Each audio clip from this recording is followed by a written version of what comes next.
I pledge allegiance to the flag of the United States of America and to the republic for which it stands, one nation, under God, indivisible, with liberty and justice for all. All right. Thank you, everybody. It is so good to see everybody's faces in person. We need like squares, like around our face, like a screen. It'll help me kind of get brought back into this. There, that's good, David. Just keep your hands like that. Help me frame your face. Yeah, that works good. But awesome. All right, thank you, everybody. So we'll go ahead and go through with the agenda. So, Carol, if we could do a roll call. Yes. Lorraine Koss. Here. Charlie Venuto. Present. Vinnie Taranto. Here. David Scherer. Here. John Windsor. Here. Terry Casto. Here. David Lane. Here. Laura Lee Thompson. Here. Stephanie Ely. Here. Kimberly Newton. Here. Let's see, where are we? Courtney Barker. Here. Todd Swingle. Susan Hodgers. Here. Eric Manis. Here. We have a quorum. Okay, thank you. And Kimberly, I meant to say hi to you too. I know you're virtual, but good to see your name on the Zoom screen. All right, so thank you, Carol. We have a quorum. So we'll go ahead and go to the next item, which is acceptance of virtual votes. So I'll look for a motion to accept any virtual votes. I moved. Oh, second. Okay, is there any discussion? Any public comment? All right, we'll go ahead and vote on that. All those in favor say aye. Aye. All those opposed? All right, so that motion passes. The next item on the agenda is the approval of the agenda. But what I would like, since we do have two presenters who are remote, under item 9A, the director from the Florida Geological Survey, and 9B, Dr. Chuck Jacoby, if we could move those up to right before the approval of minutes. As they are busy, I'd like to see if we can, if the committee so moves, to move that up in front of the approval of minutes. So is there a motion? Motion to approve. Okay, is there a second? All right, any discussion? Real quick, item 9, you're talking about moving all A, B, C, and D? Just A and B. Oh, just A and B. Yeah, those are both remote Zoom presenters. All right, any further discussion? Okay, any public comment? All right, so we'll go ahead and take a vote. All those in favor? Aye. Aye. Any opposed? All right, thank you very much, everybody. So we'll go ahead now and go to the introduction of new committee member and legal counsel. First off, we have our new real estate alternate, Eric Mann. Did I say the name right, Eric? Mans, yeah. All right, I like it. Eric, tell us a little bit about yourself.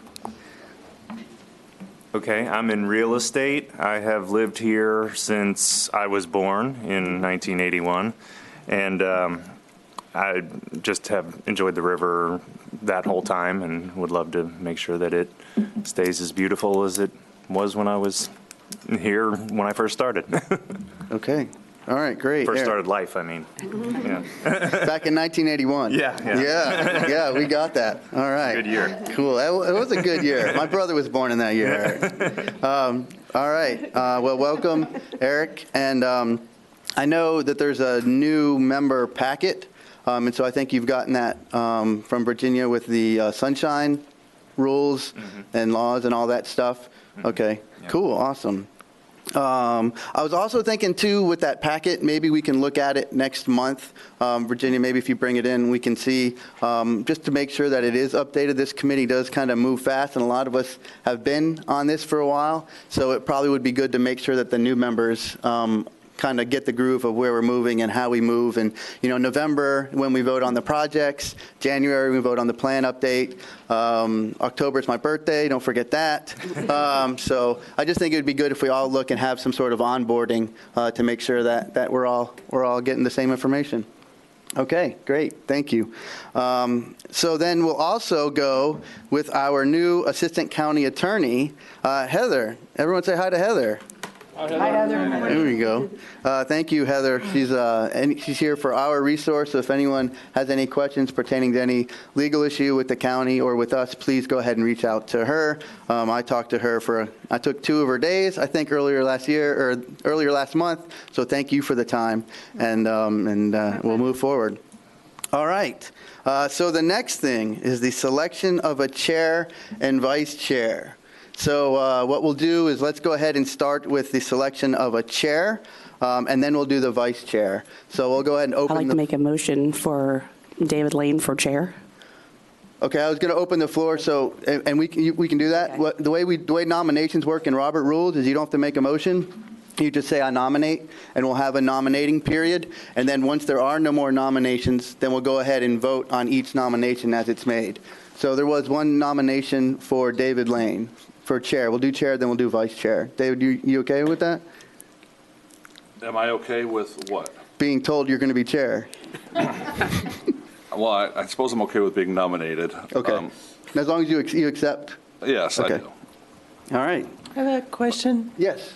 Again, is it only members, or can we nominate alternates? Good question. It needs to be a voting member according to the county. I have a nomination. Go ahead.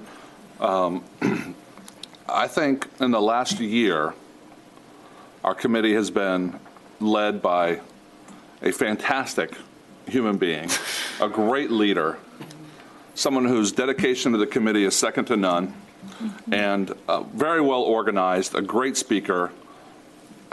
I would actually like to nominate Vinny to be our chair again, if he is willing to do it, humble enough to serve a second year. I think it would be a fantastic choice for the committee, and it would keep me from getting in trouble. I don't know, Heather? There's nothing preventing you from serving twice. Yeah, you In the can't get out of that. Well, For me, is that something? Yeah. I appreciate the nomination, but yeah, I'm speechless. You just told me I'm a good speaker, and now I'm speechless. See what you did to me, David? Well, that was the humble part. Hi, Kimberly. It's good. Now I can say it's good to see Kimberly too. I love to serve, but I do think that it would be good if somebody else. But if the committee so moves, then that's the way we'll go. Any other nominations? Nobody? Crickets? Okay. Okay. There's no more nominations. So Dr. Winter, thank you for that, though. All right. So the nominations have been closed. So what we'll do, according to Robert's rules, is we do voting by the name nomination order. So we'll go ahead and we'll make a motion we'll vote on electing David as chair.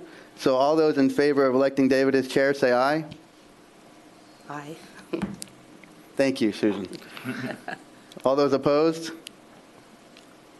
I'm sorry, you guys have to. You have to say it? You have to, I'm You sorry. have to oppose it? Oh, Yeah. I hate to do I know. that. I oppose.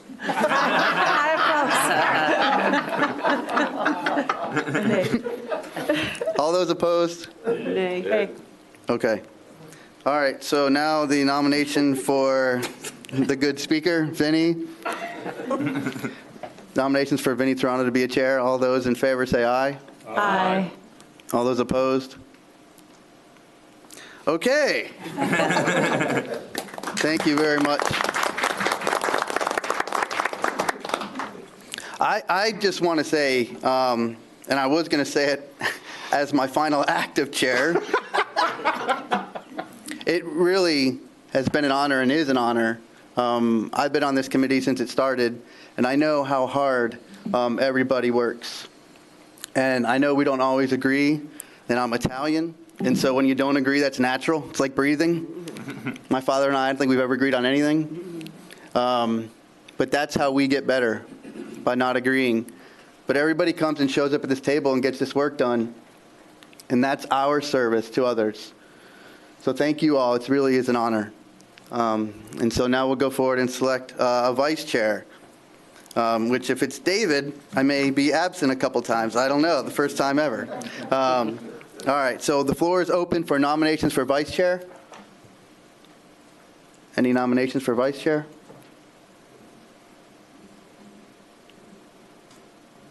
Nominate David. Okay, there's a nomination for David. I'll second. Okay. David, do you have any nominations for vice chair? I'm thinking, some new blood might be, helpful. I've served in the past as vice chair and chair. I haven't spoken, with anybody about it. That's good, sunshine law. But no, I don't. I don't have a nomination. I don't. Okay.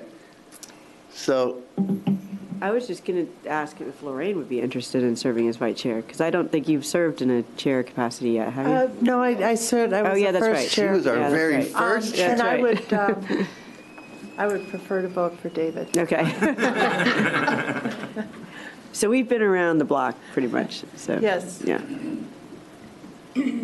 okay. All right, so the nominations are closed. If there are no further nominations. All right, so we'll go ahead and vote on the singular nomination.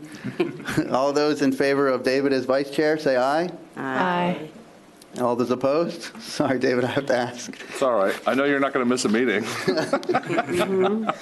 Man, all right, I'm going to miss a meeting for you. All right, then David Lane is the vice chair. Thank you, David, for your service. You're welcome. Okay, so thank you all for that. So let's go ahead and we will, as we voted to move the agenda, we're going to go ahead and have Guy Means, whose nickname is Harley. Harley Means, Director of Florida Geological Survey. If we could go ahead and have your presentation on Florida geology and nutrient transport in groundwater. And Chair, while Hi there. Morning. Morning. Everybody hear me? Yes, we can hear you. Okay. All right. I'll share my screen.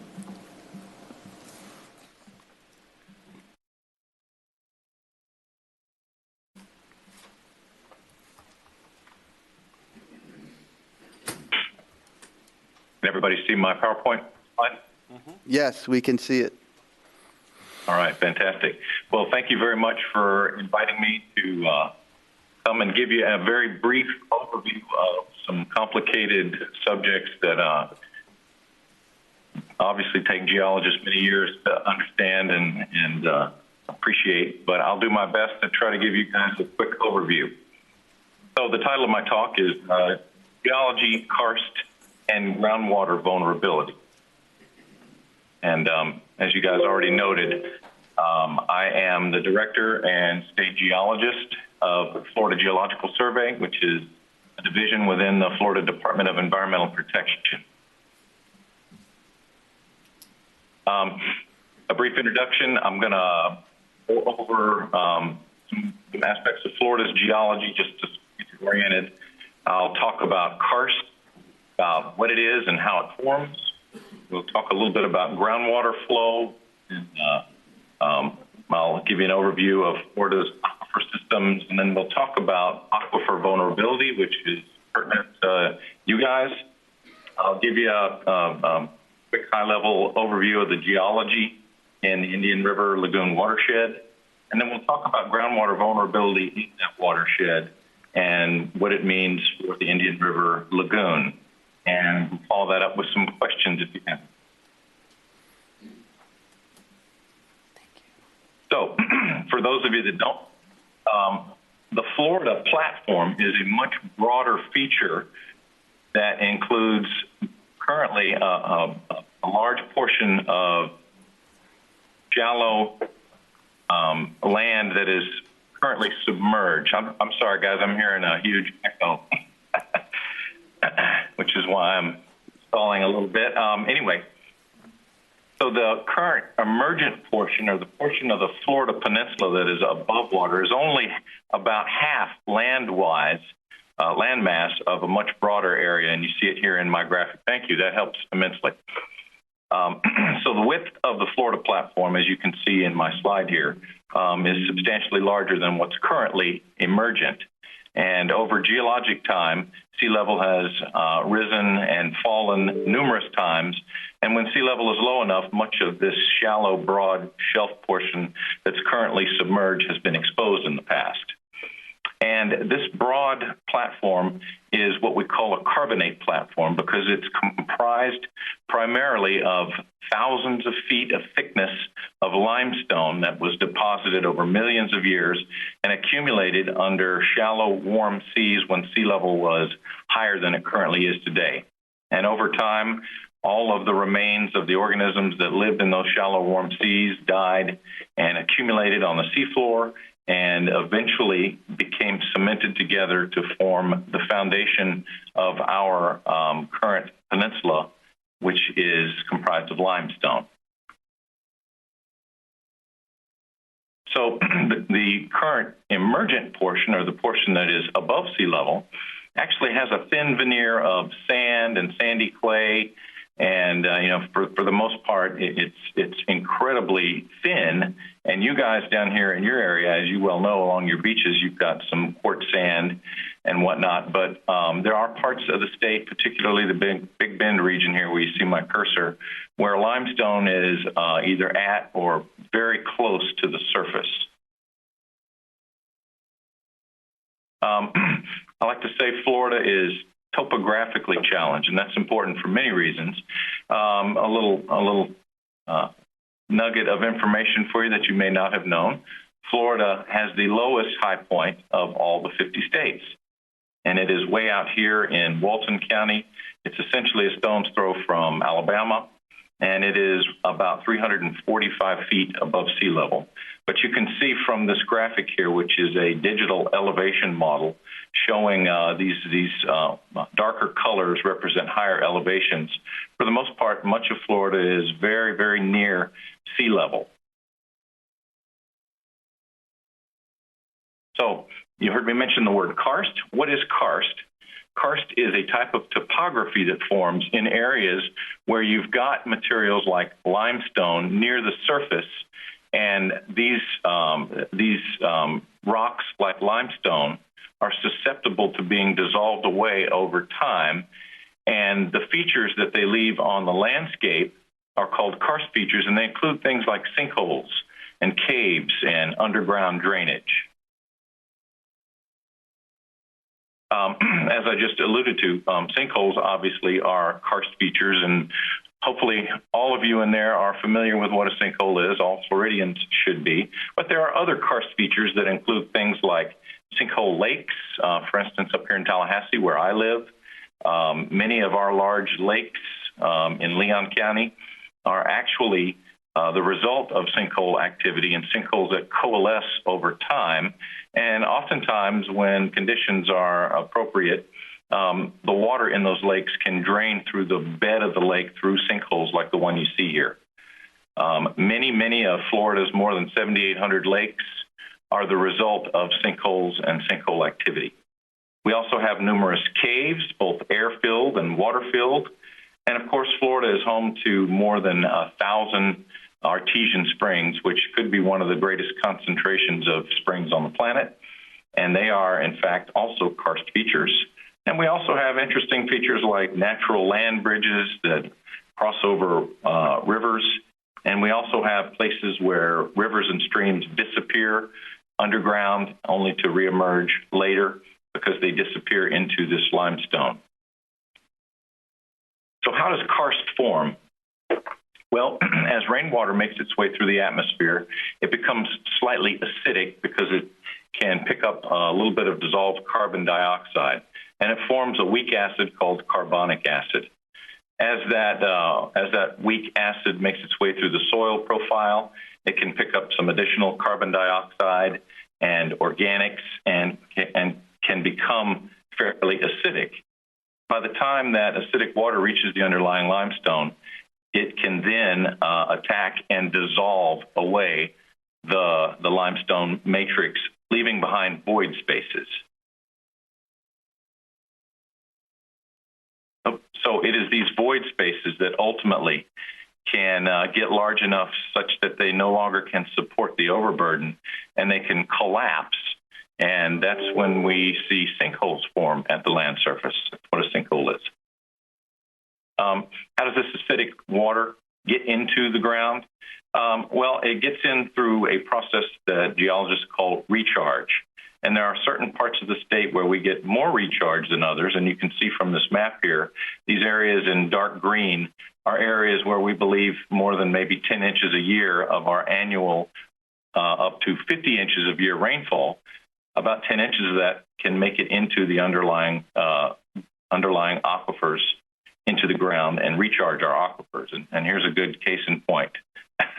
This is actually a sinkhole that opened in a holding pond, a retention pond. Not all that uncommon in Florida. Limestone is also brittle and it fractures over geologic time.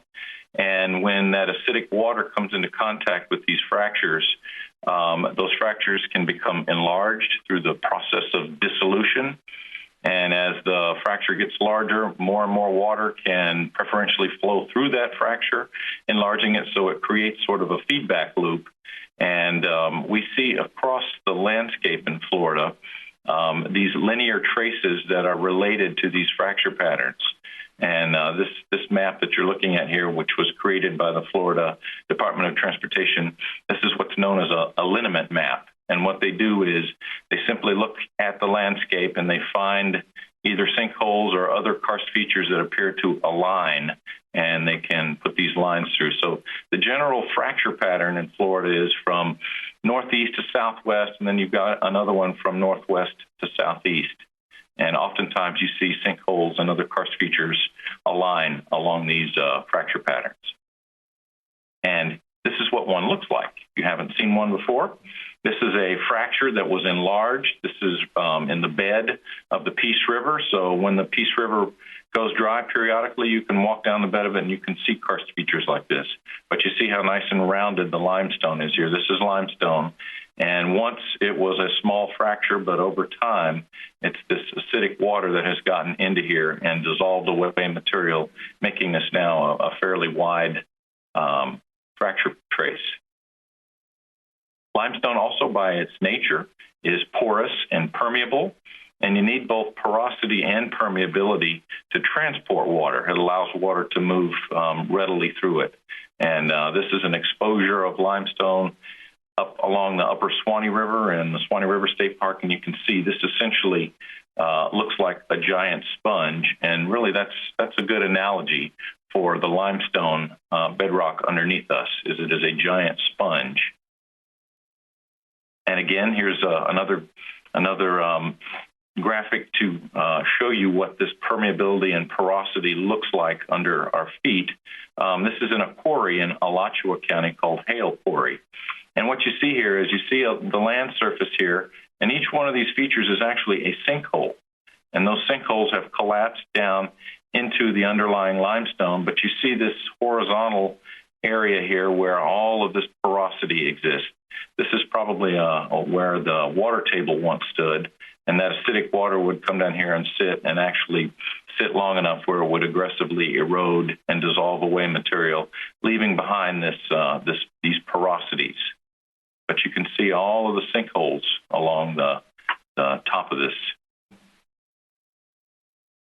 So once water makes its way into the ground, becoming groundwater, where does it go? Well, one way geologists determine that is by creating things that we call potentiometric surface maps, and that's what you see here on the right. And each one of these lines represents a line of equal elevation down to the top of the water, and in this case, it's the water in the underlying Floridan aquifer system. And groundwater flows perpendicular to these lines. And what you would expect is, groundwater flows down gradient, and for the most part, it's making its way down to base level, which is sea level. And that's the same for you guys over here. Groundwater is making its way, at least in the Florida, and is making its way to the coastline. The data that we use to create these maps comes from wells that are distributed across the state. And we go out periodically, and we also work with the water management districts they will go out and open a well, and they will measure the depth down to the top of that water, and that is one data point. So as you can imagine, these maps are only as good as the amount of data we have for them. Another way to determine how and where groundwater flows is to do what we call dye tracing. And here's a good example here. This is a fluorescent dye that is commonly used in dye tracing in Florida, and it is also the same dye that was just dumped in the Chicago River yesterday in celebration of St. Patrick's Day. So it is a harmless dye. And what we do is we put it into the aquifer through places like sinkholes or disappearing streams, and then we monitor down gradient to see where we might detect it. And oftentimes it can show us where surface water ultimately can make it and potentially discharge through things like springs. And I'm going to give you an example. So up here where I live in Tallahassee, just to the south of us in this red box, is a geomorphic region we call the Woodville Karst Plain. And down here, the limestone is right at the surface. We have lots of springs and other karst features. And I'm going to give you just a quick overview of a number of dye traces that we've done in this area, just to show you how quickly water can move once it makes its way into our karst aquifers. So as I go through these slides, what you'll see an arrow. So, for instance, this one shows this is where the dye was put, and then where the arrow points is where the dye was detected.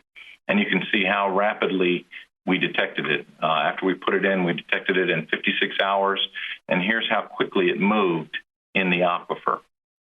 Here's another trace, and all of these features that we're tracing from, these are streams that flow across and out of the Apalachicola National Forest, and as soon as they hit the Woodville Karst Plain, where the limestone is right at the surface, they disappear underground.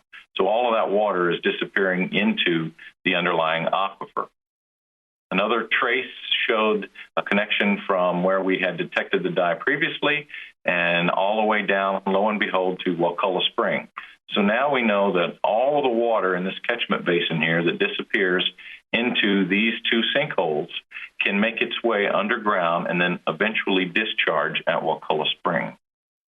And 2337 meters a day is very, very quick as far as groundwater traveling in an aquifer system.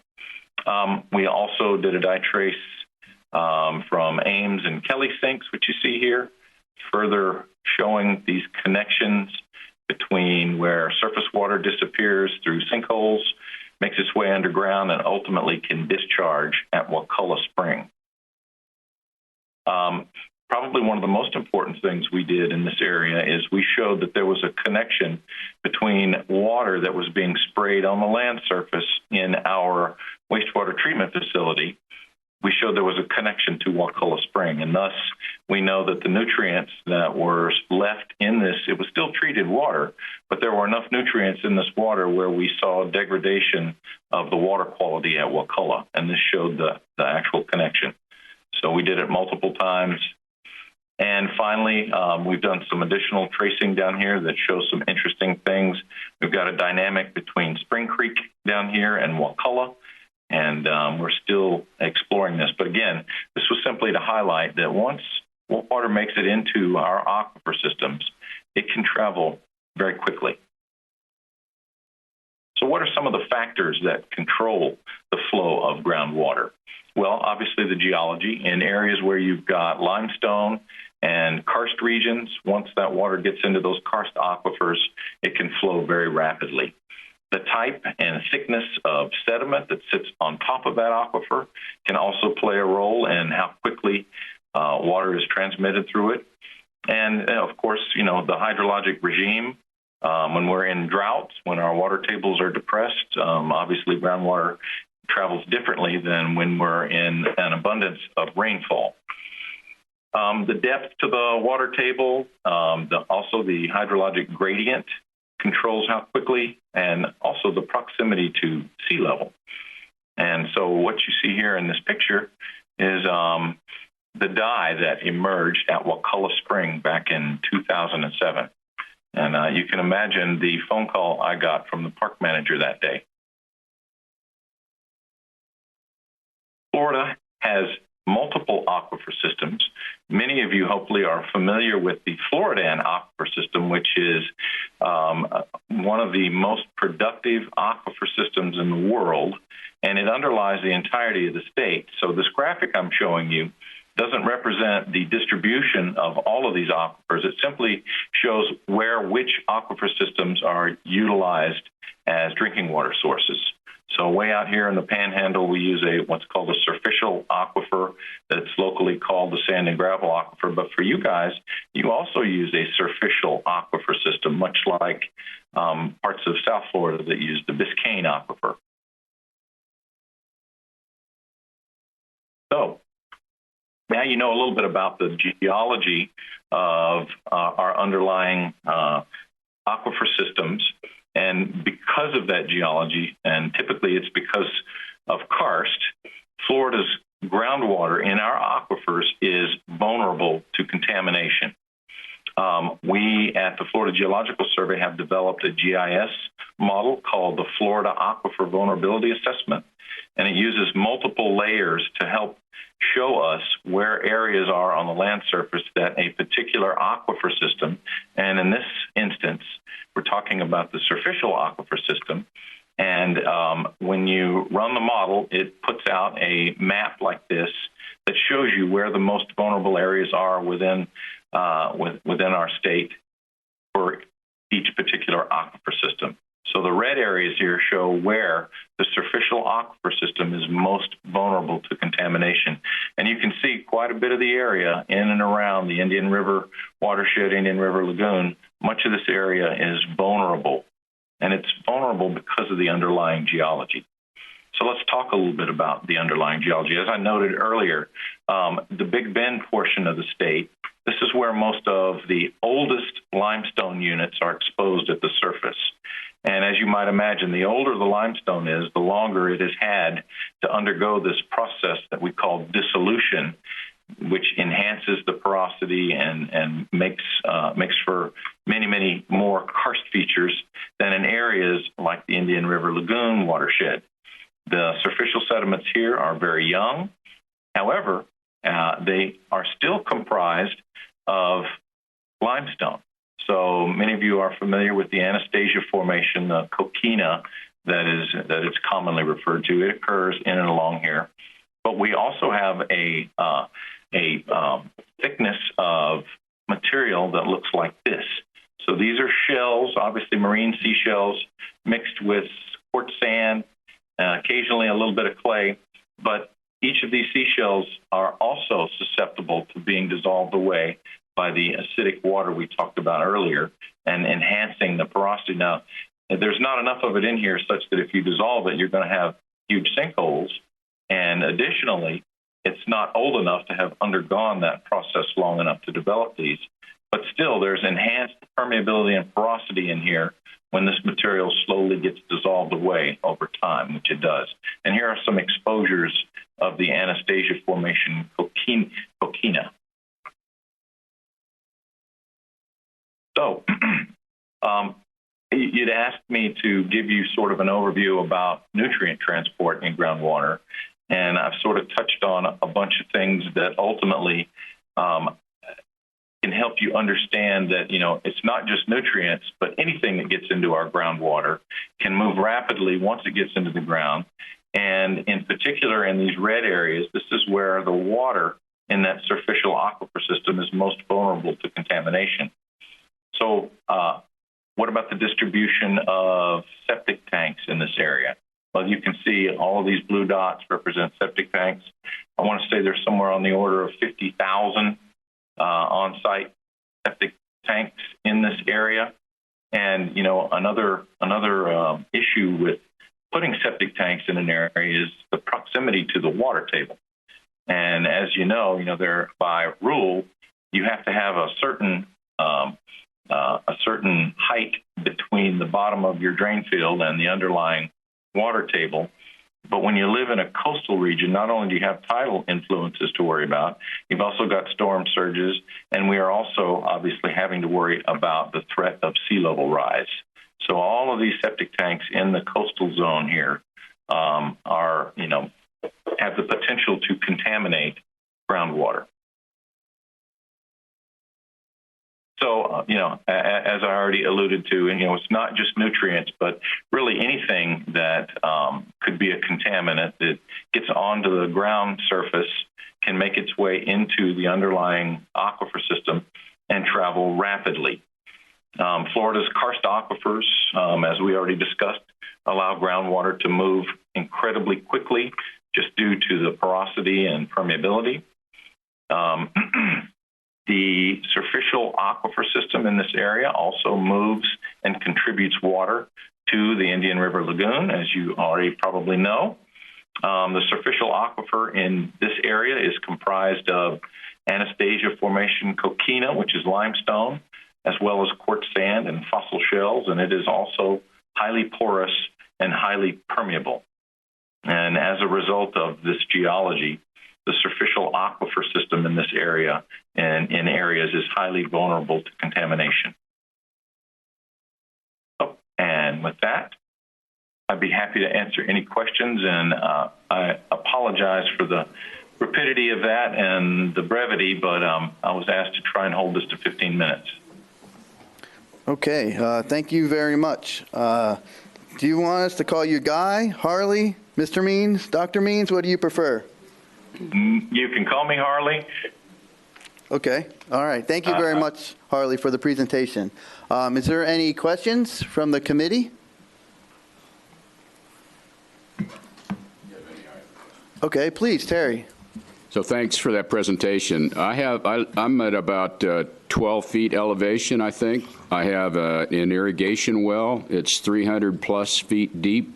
How does that body of water that I'm using for irrigation, I got the sense that everything we talked about here with you talked about the water flowing to the base level, the sea level, and I'm well below sea level with my well, so help me understand what's going on here.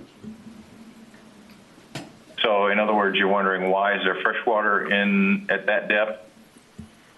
Well, in proximity to the coast? Is that what you're asking me? Yeah, it's not salt water. I wouldn't necessarily call it fresh water, but I wouldn't want to drink it. I guess I could if I had to. I'm not hearing you. Oh, try again, Terry. Yeah, I'm pushing and holding, and who knows what happens with this light. The green light's on, so does that mean you hear me? Okay, so I hear you, yeah. Yeah. So yeah, it's not salt water. It's kind of sulfuric, but yeah. So it's well below sea level. I guess that's my question. All this that you talked about is a transport mechanism that it's sea level and above, or are you talking about these aquifers that you're talking about that are used for potable drinking water? Those are well below sea level, aren't they? They are. Okay. So what I like to say is there's an analogy to be had here. And the fresh water in our aquifer systems is essentially a large freshwater bubble, right?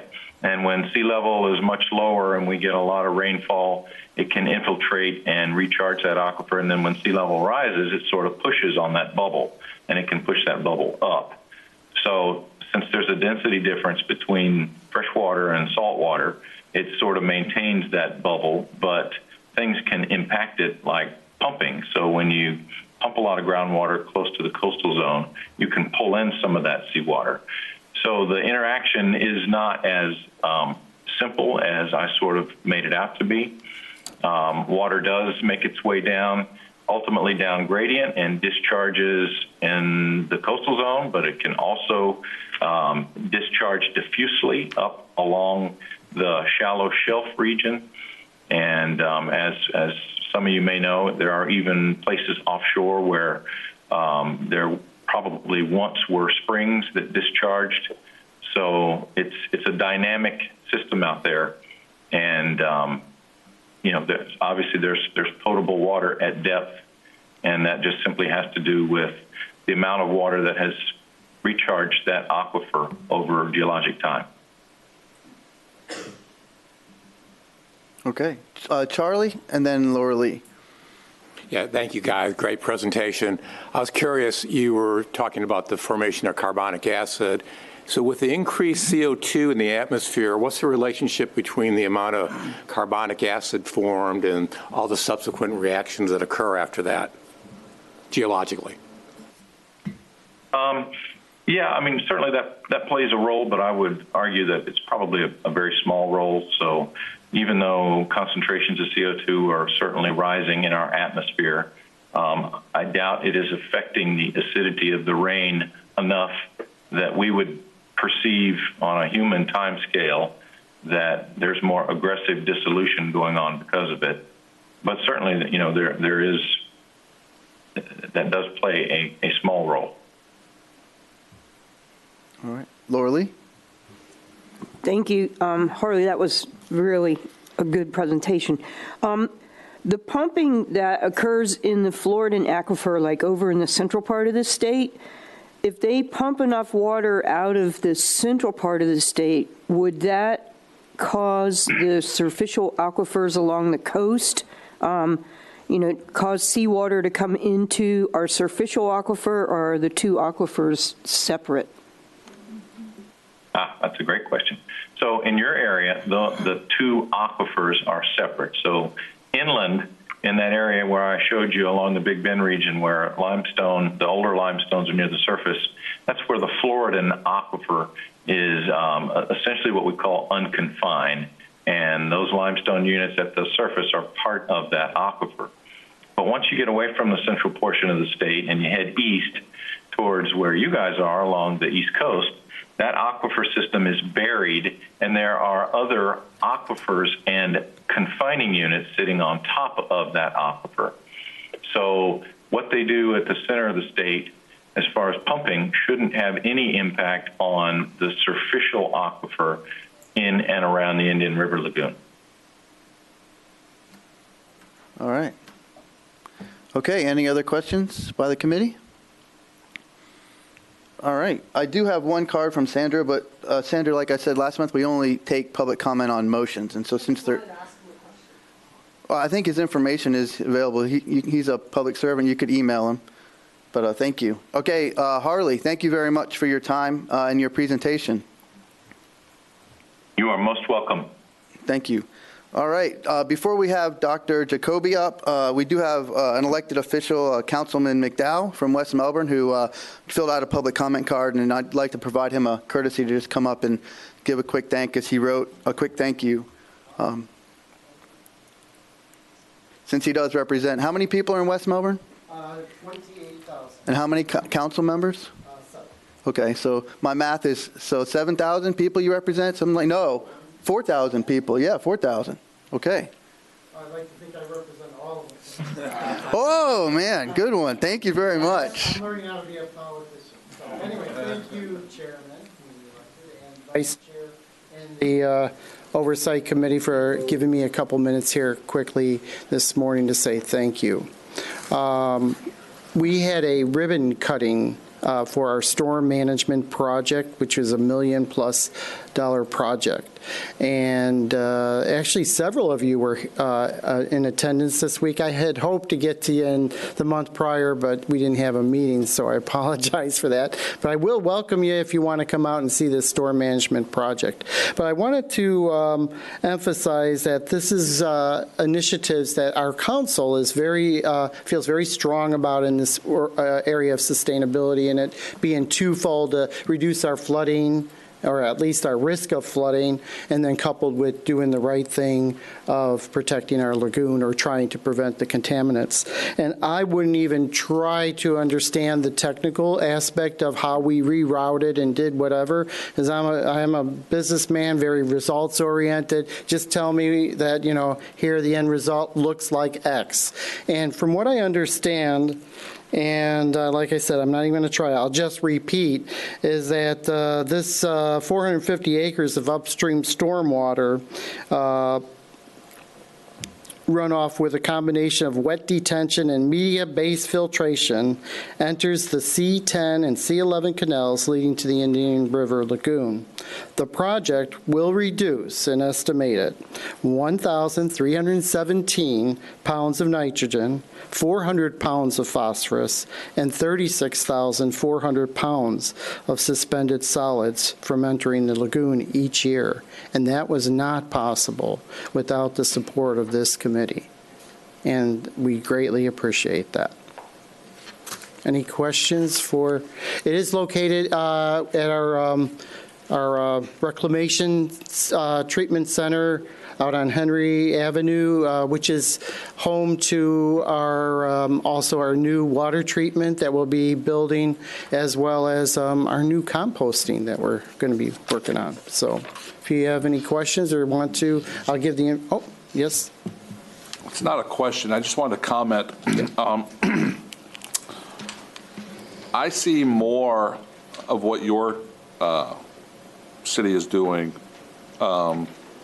than elsewhere in social media, and I think it's just worth commenting on. Thank you.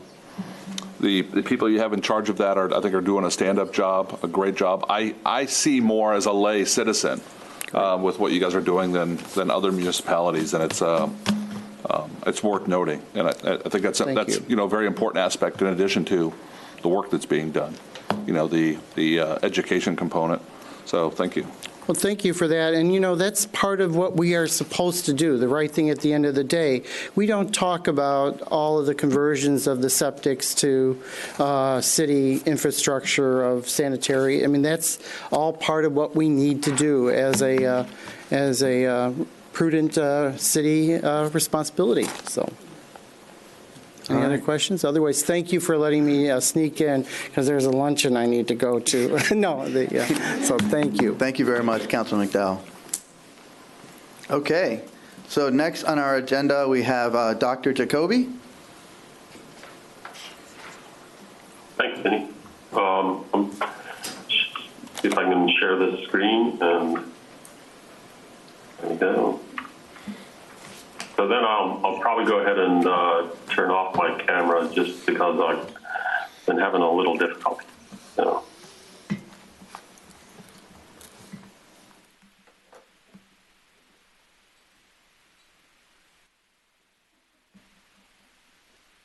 Okay, so hopefully you can hear me. If you can't, somebody wave at me. I'm going to zip through some things here today because I'll probably have more than 15 minutes, but I'll try to keep it short. So we're going to look at key goal and associated concern for the lagoon, talk a fair bit about the plans and actions to restore the lagoon, just to try and go over the breadth of things that are going on. Circle back to talk about the status of the lagoon a little bit about how it got there. Did some back of the envelope calculations, some of the things that have been in the media lately. Want to try and address those a tiny bit. Finish off hopefully with some take-home messages and for questions. So the goal for the lagoon, one of the key ones, is a healthy submerged aquatic vegetation. Now that's true of a lot of water bodies, and like in the St. John's district, Lake Apopka, St. John's River, same sort of concern. And the rationale for that are the services that are provided by the SAV, which in the lagoon are seagrasses. And that's listed on the bullet points on the right there. But also, there's a kind of a feedback loop, positive feedback loop. So the better the beds of SAV, the better the water quality. And so the system just keeps getting healthier. For Apopka, phosphorus is the concern, and it drives blooms of algae that shade the submerged plants and, cause a disruption of the ecosystem. For the lagoon, we need to consider nitrogen as well, and probably even the ratio between nitrogen and phosphorus, because that can drive some of the way phytoplankton respond. But basically, it's the same sort of thing. If you control the loads, you get less phytoplankton in the water column, the single-celled algae that shade the SAV, you get more seagrass, you get more snook, and more sea trout.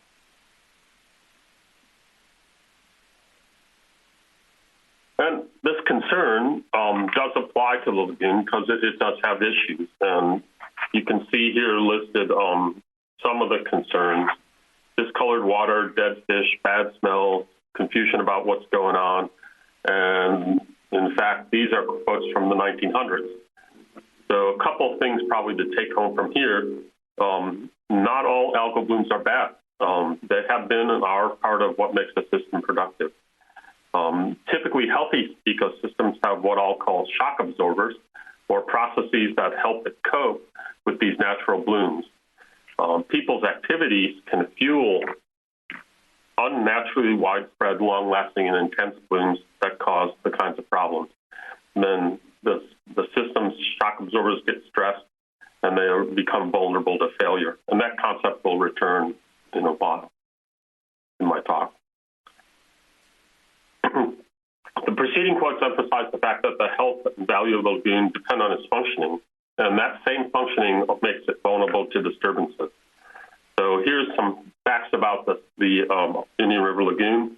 They are receiving water bodies, so they sum up the activities in the watershed.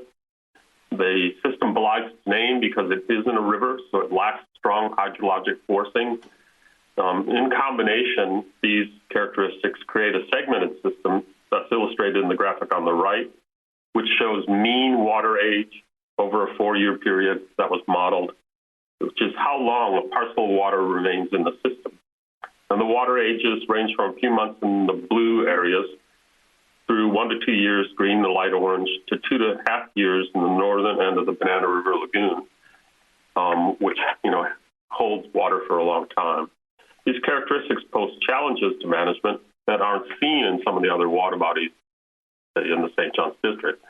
So there's no upstream, downstream sort of flow in a consistent fashion. So an upstream project doesn't necessarily a downstream benefit. Single project may not affect the whole system. There's been talk about changing the segmentation of the system, but that could lead to some undesirable changes in the ecology. So most of the concerns arise from people's activities, and as we probably all know, population along the lagoon has risen fairly dramatically since the 50s and 60s, and so for about 4 or 5 decades we've been pressuring the lagoon. Work by the district back a ways indicated that loads of nutrients were stimulating phytoplankton or single-celled algae, and as well as bringing suspended solids into the system. And in combination, both those things reduce light penetration and stress seagrass. So this is a finding that prompted the fact that we needed to restore the lagoon, with the deep edge, the offshore edge of the seagrass canopy becoming a key indicator, because that's obviously where the light's most critical. So what are we doing to restore the system? This is a framework that we've kind of built using actually yours, and you'll see later how they link up. But we talk about a diet, reducing external loads, exercise, removing legacy loads, physical therapy, restoring damaged parts of the system, habitats, or populations of animals, regular checkups, and preventative care, which is responding adaptively, so tracking the system and making responses to adjust your management, and investing in improvements for the future. The major plans that apply to restoring the lagoon are the Total Maximum Daily Load and Basin Management Action Plan process, or TMDL BMAP process, and a reasonable assurance plan that's been adopted for Mosquito Lagoon. Both of these, in essence, look at what a safe load would be. If the current load is greater than what's estimated to be safe, then reductions are needed, and these plans talk about how you make those reductions. Commitments are documented in those plans. The reasonable assurance plan is more stakeholder-driven, but they're all reviewed by the Department of Environmental Protection and the U.S. EPA. So in these plans, the usual list of sources of loads to the water body are pretty similar. Point sources, those are pretty obvious. Stormwater from either urban areas or agricultural areas, which would include bringing septic effluent in, atmospheric deposition, and then up in the red box there, that's a little reminder that, this restoration is looking backward, but there are processes that look forward. For the district, those are environmental resource permits, or ERP, where they're trying to prevent issues in the future. The regulators of these things are typically FDACS or FDEP, so the Florida departments. And a variety of actors, and we'll walk through some of the folks who are actually making the changes, help to restore the lagoon. The atmospheric deposition, groundwater, and muck were handled implicitly in the TMDL rather than explicitly.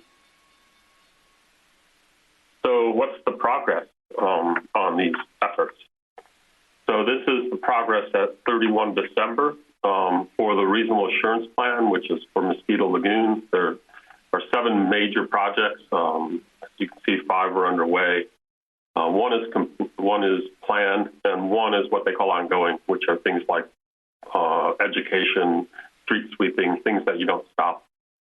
The 3 BMAPs that apply to the lagoon are a little further along. They've been underway a little longer. So there's like 1,000+ projects, some of which are completed, as you can see. And then also you can see the sort of estimated capital costs and O&M costs that are associated with this work. So that's the activity, but how about making progress on the load?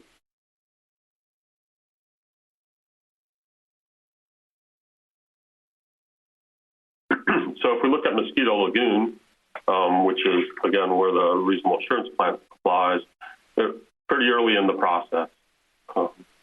The green is the percent of the load that's been removed, and the percent remaining is in the sort of purple color.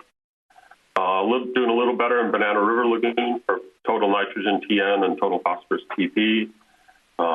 Even more gain in the Northern Indian River Lagoon, which is down to the 192 or Melton Causeway. And then in Central Indian River Lagoon, about a third of the way along. So I guess the take-home message is probably that at best, we're about halfway to the goal. So if that's what's going on, who's doing that? Obviously, you know about the Asteroid Program and their Vital Signs Wheel, funding from the US EPA and from the local IRL Council. One of the things that they have done is take a look at the overall cost, try to gather up all the projects that people thought would become necessary, which added up to be about $6 billion, with about 3.5 of that being work for the Everglades. So that leaves you about $2.5 billion for the other part of the lagoon. And then the next step was to take a look and say, well, could we find $250 million a year for 20 years to get to, sort of a $5 billion target? And the answer was that it looks like you can. They did both a low funding and a high funding scenario, saying this is looking at different probabilities of obtaining funding. And overall, the concept was that you could do it. So are people doing it? Well, lately the state of Florida has stepped up fairly strongly. For example, here we have $53 million that was invested in improving treatment of wastewater in 2021. Investments in reducing levels of stormwater will show up later. So this mostly upgrades to treatment plants and converting septic to sewer, all of which helps the diet to the tune of over 200,000 pounds of total nitrogen and 42,000 pounds of total phosphorus a year. You folks are my heroes, and certainly are in the vanguard of all this effort. And you can see how we sort of absconded with your concepts here on change them to something that we would use for organizing our thoughts about restoration. And you guys know where you stand. Volusia County, besides participating in the Reasonable Assurance Plan, is also renewing the Volusia Forever land acquisition process. So over the next 20 years, they plan to acquire, improve, and manage environmentally sensitive land, using partnerships to try to leverage that funding. The district's obviously trying to do things, variety of efforts. Upper left is treating stormwater. That's part of the diet. On the upper right diverting and treating water in canals that belongs in other water basins, like the Upper St. Johns River water basin, exercise, dredging muck, and physical therapy, restoring habitat. Here's protecting the shoreline with oysters and trying to protect the marsh. Cost share projects come around every year. This is a summary of the projects from 2015 to 2022, 34 of them in the yellow. In the sort of orange color, 25 water quality improvement projects. That's $25 million that was awarded to the St. Johns River Water Management District and the South Florida Water Management District in 2021. So a lot of those treated the stormwater issue. And then 7 district-led projects, which tend to be perhaps some of the larger regional things that are a little harder to get moving. Again, most of that work focuses on the diet part of it, but there is some exercise and physical therapy mixed in. The district also does a lot of work with regular checkups and trying to prevent issues. So here we see the continuous monitoring stations that provide data on a sort of an hourly basis from these locations that are shown on the map. We have water quality that we sample on a monthly basis. We have seagrasses, a variety of transects that we sample summer and winter, and then mapping that we do every other year of seagrasses.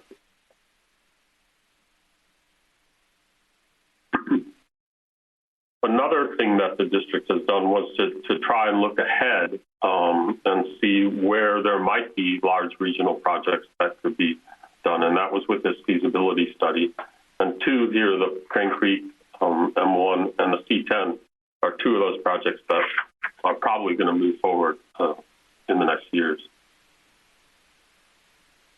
So let's circle back here and talk a bit about the status of the lagoon. So as you well know, seagrasses were increasing sort of from the 90s to 2009.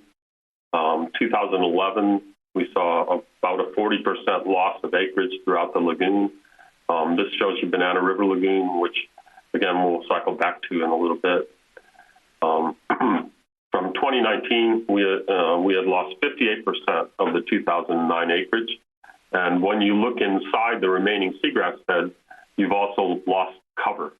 So that's the kind of quality of the remaining seagrass. And that's down about 89%. In other words, there isn't a lot of seagrass out there right at the moment. So what happened? Well, again, the core of it are these, loads of nutrients that come into the lagoon, but there's a little bit more complexity in this case. The sort of proximate cause of the loss of seagrass, we have what we consider to be really good information, but that was a series of phytoplankton blooms. This shows you the 2016 brown tide. We also work with satellite imagery and our data to model chlorophyll concentrations. So the hotter colors, the orange and sort of reddish colors, are higher concentrations. And from these images, you can see that since 2011, which is what we called the super bloom at the time, we've had fairly widespread and intense blooms multiple years. On the bottom there, it shows you that some of these things not only shade seagrasses, but particularly as the blooms crash, as the phytoplankton die, they are degraded by bacteria that uses up oxygen, and you can get fish kills because the oxygen levels fall below the level that sustains fish. Not all the time. 2016 was our biggest fish kill. 2020, there was a somewhat smaller one. Again, this is not toxicity. This is a change in oxygen concentration. There also may be links to some of the other events that have gone on in the lagoon. The 2013 manatee unusual mortality event seems to be linked to a bacterial change in the guts of the manatees when they switched diet. That paper's come out in Frontiers in Marine Science. A little bit less clear for the dolphin UME. They haven't concluded their consideration of that. The 2021 manatee unusual mortality event does seem to be linked to the fact that manatees have had a hard time finding enough food over the years. Ultimately, obviously, there are concerns about other effects because things like 70% of the sport fish rely on seagrass at some point during their lives. So not only the quantity of phytoplankton changed, but the quality of the phytoplankton assemblage also changed. So on the left, you see some images of the good old days, as it were, and on the right are some of the new players that have joined the scene. It's not as if the old players went away. It's just that the new players tend to dominate the blooms now in terms of numbers and biomass. And unfortunately, the new players are a little bit harder to deal with. So they're smaller than the old players. That means that they turn over faster. How small is small? Well, if you look down at a piece of text in front of you and look at a period at an end of a sentence, you can fit 20 to 500 of them across that period, shoulder to shoulder, versus 5 to 50 of the old phytoplankton, as it were. They also seem to be able to win the competition for nutrients, and in some cases, they have mechanisms to reduce grazing pressure by small animals. So they just, in general, produce these larger, more long-lasting and extensive blooms. So why did these things change? What actually was the switch, as it were? Well, it's a combination of things, two things at least, I'd say. First of all, the system seemed to have been pushed near a tipping point due to decades of stress. This stress over time was working on those shock absorbers I mentioned before. So the way that nutrients are taken up by different primary producers of algae and plants and phytoplankton in the system, they take up nutrients and hold them in its cycles. There also is, again, the legacy load, the muck that we talk about. So these various things were stressed by this decades of pressure. And then we hit a perfect storm, probably, I guess is the way to phrase it. A conjunction of meteorological events that caused some of these shock absorbers to fail. So we had cold winters and hot summers, a pair of them, each in a row. And the cold weather led to a fish kill. So this is an image showing the snook that were collected up by the Kennedy Space Center. They collected over 400 tons of fish just in sort of their one little area. So those nutrients, when the fish that weren't collected, those nutrients will enter the system. The warm weather drives flux from muck. The warmer weather, you get more flux. And then there seemed to be a couple of ways that there was less competition for nutrients by either drift algae or seagrasses, allowing them to be taken up by the phytoplankton. So the drift algae went through a period of low abundance, and our lab work showed that the cold weather and the hot weather stressed the drift algae. It didn't kill it all, it just probably slowed the growth. So you didn't get the pulse of drift algae that we might see otherwise. And then certainly once the light went out, when the phytoplankton bloom took over, both drift algae and seagrass would drop in abundance. So again, there was more nutrients for phytoplankton. So are there other concerns?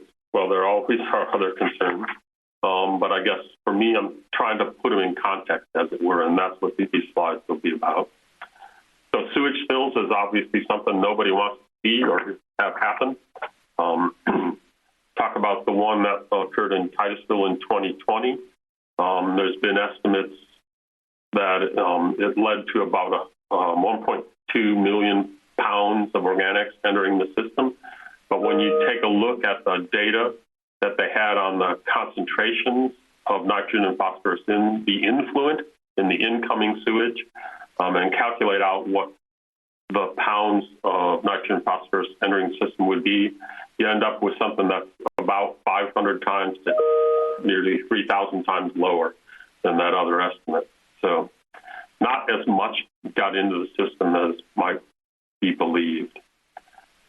And then when you try to look at it a different way and take the best estimate, again, this is all information from Brevard County, so your information. The best estimate of septic system loads to the lagoon, and you look at how many days were represented in that spill, it's a little less than 2. So in terms of driving the changes, like in seagrass, it's this issue of timing and scaling. And, that just doesn't seem to match up here. Herbicides is another issue. And again, we don't want contaminants to become a major problem in the lagoon. Glyphosate is one that seems to pop to the surface. So back of the envelope calculation, take about a 25%, or 1/4 of the lowest recommended dose, or 0.01 pounds per gallon. And then look at what you'd have to put into Banana River Lagoon to reach that. And to do that, you'd have to put in a little over 6 million pounds of glyphosate into the Banana River Lagoon. And so if you then say, just how many of the typical containers that you buy would that be? It's about 48 million containers. And if we then look at it a slightly different way, if it takes 6.2 million pounds of glyphosate to drive the concentration of Banana River Lagoon to the stage where it's a problem, that would be about 18% of the total use of glyphosate in the United States for 30 years. So that's a lot of material. And again, it's just a little difficult to see how that kind of change would have happened to drive some of the things we've seen. All right, that's a lot of stuff in a reasonably short time. So what does all that AGID talk mean? For me, it means I think it's important to stay the course, to keep working on the things that are underway and have been planned, because I think they will become important as we move forward. And one of the reasons I say that is because we have done some modeling of the lagoon, and this is just an effort to show you that when we look at modeled chlorophyll, which is the black line, and measured chlorophyll, which is the boxes, that they track each other reasonably well. And this is the time period from 2007 up into that super bloom. So, we have some confidence the model can do its job. This is a satellite image, again, with the modeled chlorophyll based on reflectances and our data. And this is what the model generated. And, they parallel each other pretty well. So this is all for in July of that super bloom, 12th of July, 2011. And then these images are output from the model. If you had achieved a certain percentage of the total maximum daily load reductions that plan to achieve by that 2007 date. So if the pressure had been relieved from the system before the super bloom took off. And as you can see, when you start to get up around 75% and certainly at 100% of the reductions, you're seeing much less chlorophyll on that date. So it would affect that super bloom. I think there are other things we should think about, moving beyond average conditions and loads, looking at events, looking at how things act in the system, not just loads, and then understanding what comprises the chlorophyll, not just how much there is, because that may drive us to do different things with reducing nitrogen versus phosphorus or vice versa. And I think it's important to remember that the shift in the system may well pose a challenge to restoration in the future. There are probably some things that we could learn and that would potentially help us in the future. Understanding groundwater is probably one of them. And we just heard about groundwater, and that's one where we struggle to know exactly how that interacts in the lagoon. We may think about different ways to have exercise for the system. We certainly want to potentially think about what we need to do to rehabilitate seagrass if it's not responding the way we hope. And then probably some things in terms, again, of looking forward to avoid other issues. Cycling of nutrients, why these new phytoplankton, what are their physiologies like, look at events. And then I think very helpful to try to capture what we know in a model so we can test out scenarios and learn where the gaps might lie. And there you go, one step closer to launch. Thank you. All right, thank you very much, Dr. Jacoby. All right, are there any questions from the committee? What? Oh, Laura Lee, please. Yeah, I have many questions, so I'll try to, let's see, start with the herbicides, Dr. Jacoby. That was enlightening, the impact of the herbicides themselves. However, the herbicides also, in my opinion, contribute to a lot of nutrients because the plant material that's a result of the herbicide use when the plants rot and sink to the bottom and add to the muck and add to the nutrient overload. Do you guys have any estimate or modeling on how many additional nutrients go into the lagoon because of herbicide use? And I'll stop there, and then I have other questions. Not a lot of strong data. I would agree that given the state of the lagoon at the moment, removing things that have nutrients in them is potentially helpful. And yeah, definitely not, bringing nutrients from plants that are, outside the lagoon and the tributaries into the lagoon. That's something, again, that, we would want to try to avoid.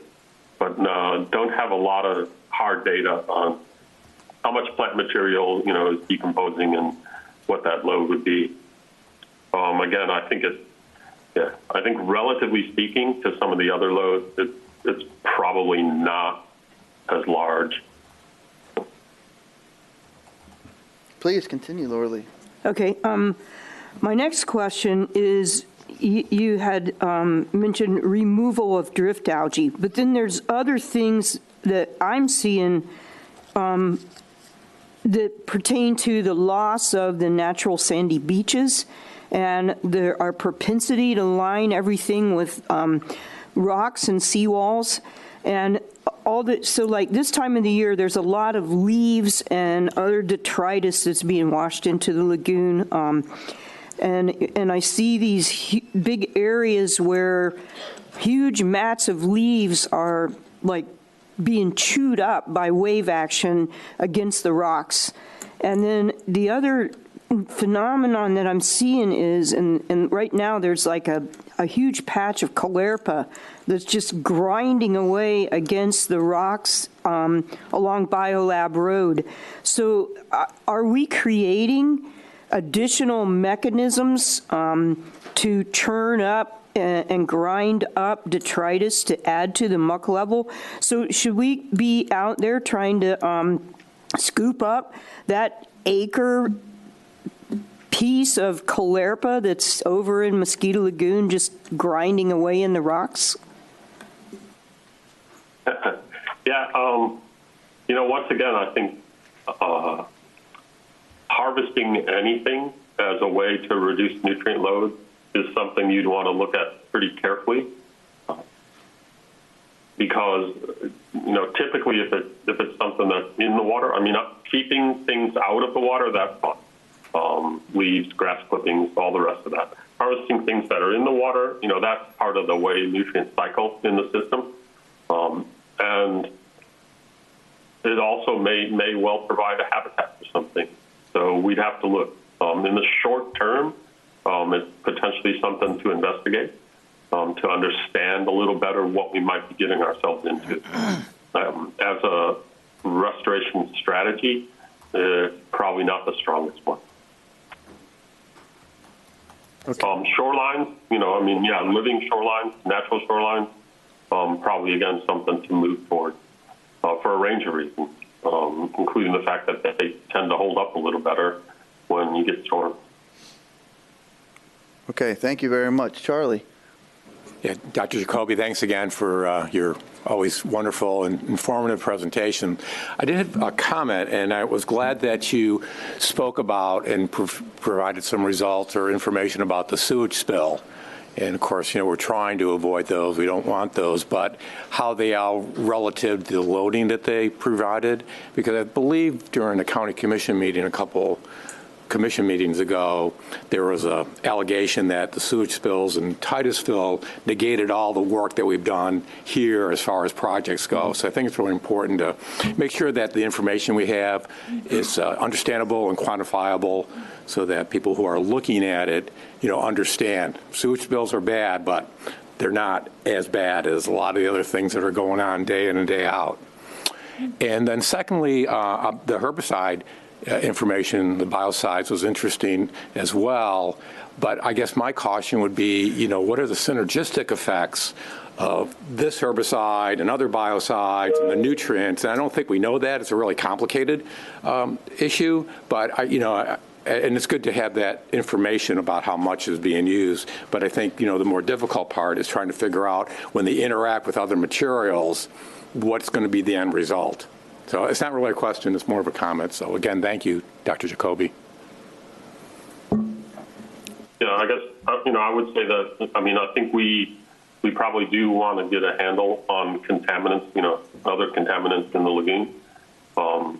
We have done some work in the past, and, it's probably something we want to look toward doing in the future. But I guess, my comments were meant to address the question of, is this a likely cause for where we are today? And, that's the part where I find the timing. Why would we suddenly have a change in the effect of herbicides in 2010? And the scale, and the scale at which changes happen. And it's hard for me to match those up. But I would agree contaminants are something we want to track. Okay, David and then Terri. Hi, Dr. Jacoby. Thank you. That was a really impressive and educational presentation. My question was along the lines of the modeling that you're doing.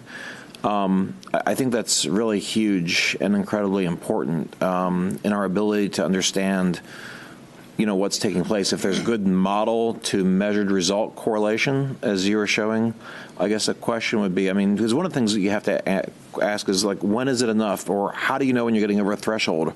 Or how much more needs to be done to get to a result where we're going to see improved water conditions and clarity? And I guess with this shift in microorganisms that you're seeing as we're moving to these smaller phytoplankton, does the model take into account this change in population of who's out there? Because obviously these smaller guys are going to bloom faster, divide quicker, et cetera. Are you able to modify the model to basically take into account the change in the population of the phytoplankton? The answer is possibly so, possibly not. So as far as I know, no one's really been able to get a mechanistic model that accurately simulate competition among phytoplankton. So to get a model that would behave the way the system has is probably going to take us a fair while. But to be able to tinker with the way the modeled phytoplankton behave is something that we could do. So, we could make one that accesses organic nutrients more readily than others, and then, see if that generates the kind of bloom you might expect. So the model can help us understand a little bit more about what we need to know about phytoplankton in order to do what you're asking, to really be able to predict well enough that you would base, your management actions on that prediction. Yeah. Does that help? Yeah, thank you. I think that would be huge to have that as a tool to be able to establish, hey, here's a good correlation, and here's how far we've got to go before we're going to expect to see substantial and sustaining results. that would be a really incredibly useful tool. The other question I had was on residence time. You showed some graphs on residence time. And, one of the areas that isn't doing that well is the North Banana River. It also has, on your model, it looked like years of residence time as opposed to months. Is there a strong correlation between, the slow turnover of the waters and the algae blooms and the health of the lagoon? Unfortunately, not as strong as you might hope. We get blooms that start in different places, and that wasn't, it wasn't quite residence time. It's something they call water age related, but anyway. But the point I think about the places and a fair bit of the lagoon is that what goes in there is in there for a while. That makes the lagoon a little more sensitive to load. And I think you're seeing this around the state, certainly. So you may think back to when Tampa Bay sort of was, pleased with their seagrass expansion, that they had surpassed their target. Well, it turns out that now, a little further down the track, some of the places that are more like the lagoon in terms of how long water stays, they're seeing losses of seagrass. So initially they were removing point sources, which has been done for the lagoon since about the 1990s. And now they're coming up against the same thing we're coming up against, which is the non-point sources, which are far more challenging. So I think what you use the water age of residence time for is to understand how sensitive the system may be to those loads. And we may find out, that we may need to reduce loads a little further than we initially estimated. But that's all part of the adaptive management of the process. Thank you. I guess where I was leading with that is has that been tied into, people often have the idea, and it's been modeled, cutting new, inlets and or pumping ocean side to lagoon side, and residence time. If there's not the correlation that we'd expect, then that would help. It should be part of those models, I would think. Right. I think I think the debate about changing, call it the circulation or exchange or flushing or however you want to term it, of the lagoon, I don't think that's progressed far enough yet to make some of those evaluations about, would we see a change in the bloom? Are they initiating in those areas where water stays a long time, or is that just someplace where they get to and then stay? So, that part of the evaluation of changing the way the system operates, we haven't really done yet. Whether we will is, we'll have to see. Thank you. Terry? So thanks again for a great presentation. I'm going to suggest that maybe we have one of our 3-hour meetings dedicated to just Q&A with, I have a question on every chart that you showed.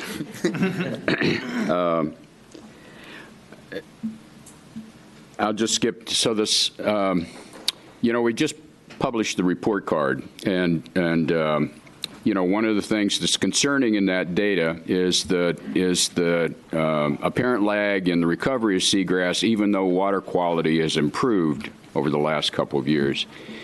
And a couple years ago, when water quality was an issue and seagrass was an issue, I would get these anecdotal reports from people saying, hey, I saw seagrass, and more often than not, it was Calerpia, right? So recently, I've been getting, not inundated, but more than a few reports, anecdotal reports from people that live on the lagoon that, seem to know what they're talking about. And they say, hey, there's seagrass. I see seagrass blooming.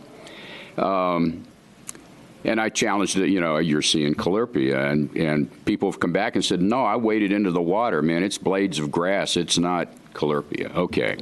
So just to continue the anecdote, we were planning to do some breakwater installations on the river shore at the Lagoon House last Friday. And we had to stop that project because there was seagrass sprouting on our river shore. So my question is, do you have any experience with valid reports of increased incidence of seagrass, and do we have an issue with the timing of the data? In other words, are we reporting, our report card is based on data that's at least a year old, maybe as much as 2 years old. So, what can we get a more timely, I guess, instrumentation of the conditions in the lagoon? In terms of recovery, yeah, I mean, even field folks have seen some grasses. They're happy to see. In terms of the mapping, it doesn't look like what I'll call the mappable seagrass. So obviously the mapping doesn't pick up every blade, right? So there has to be a certain amount of seagrass in order to make it on the map. And that aerial extent doesn't look like it's increased. So the recovery is not at the level that you're going to see it on the map as yet. I'm not surprised that it's going to take a little bit more than a year or two of clear water, perhaps, before you get substantial recovery. That's not a shock to me. The seagrasses have taken it on the chin pretty hard. So we'll see how fast they come back. We saw some in sort of 13 and 14 and 15. There, even in the mapping, we could see a recovery of seagrass. But I think was some recovery because this was a pretty good year. Certainly, we're hoping that next year will be a good year in terms of clarity, and maybe that will help get some more recovery. The timing of the data, yeah, I mean, everybody would like to have all the data every day, all the time. We have transect data that runs pretty parallel to the sort of mapping information, and that comes twice a year. It's a different kind of data. You can't quite do the same things with it, but it does tell us whether or not we're seeing recovery. So we have it in the winter, which is the low point, and then in what we call the summer, which is, sort of the high point. And we can follow that. But that's kind of where we stand at the moment. I think generally speaking, we probably have a fairly reasonable handle on what seagrass is up to. Okay, thank you. Laura Lee and then Eric.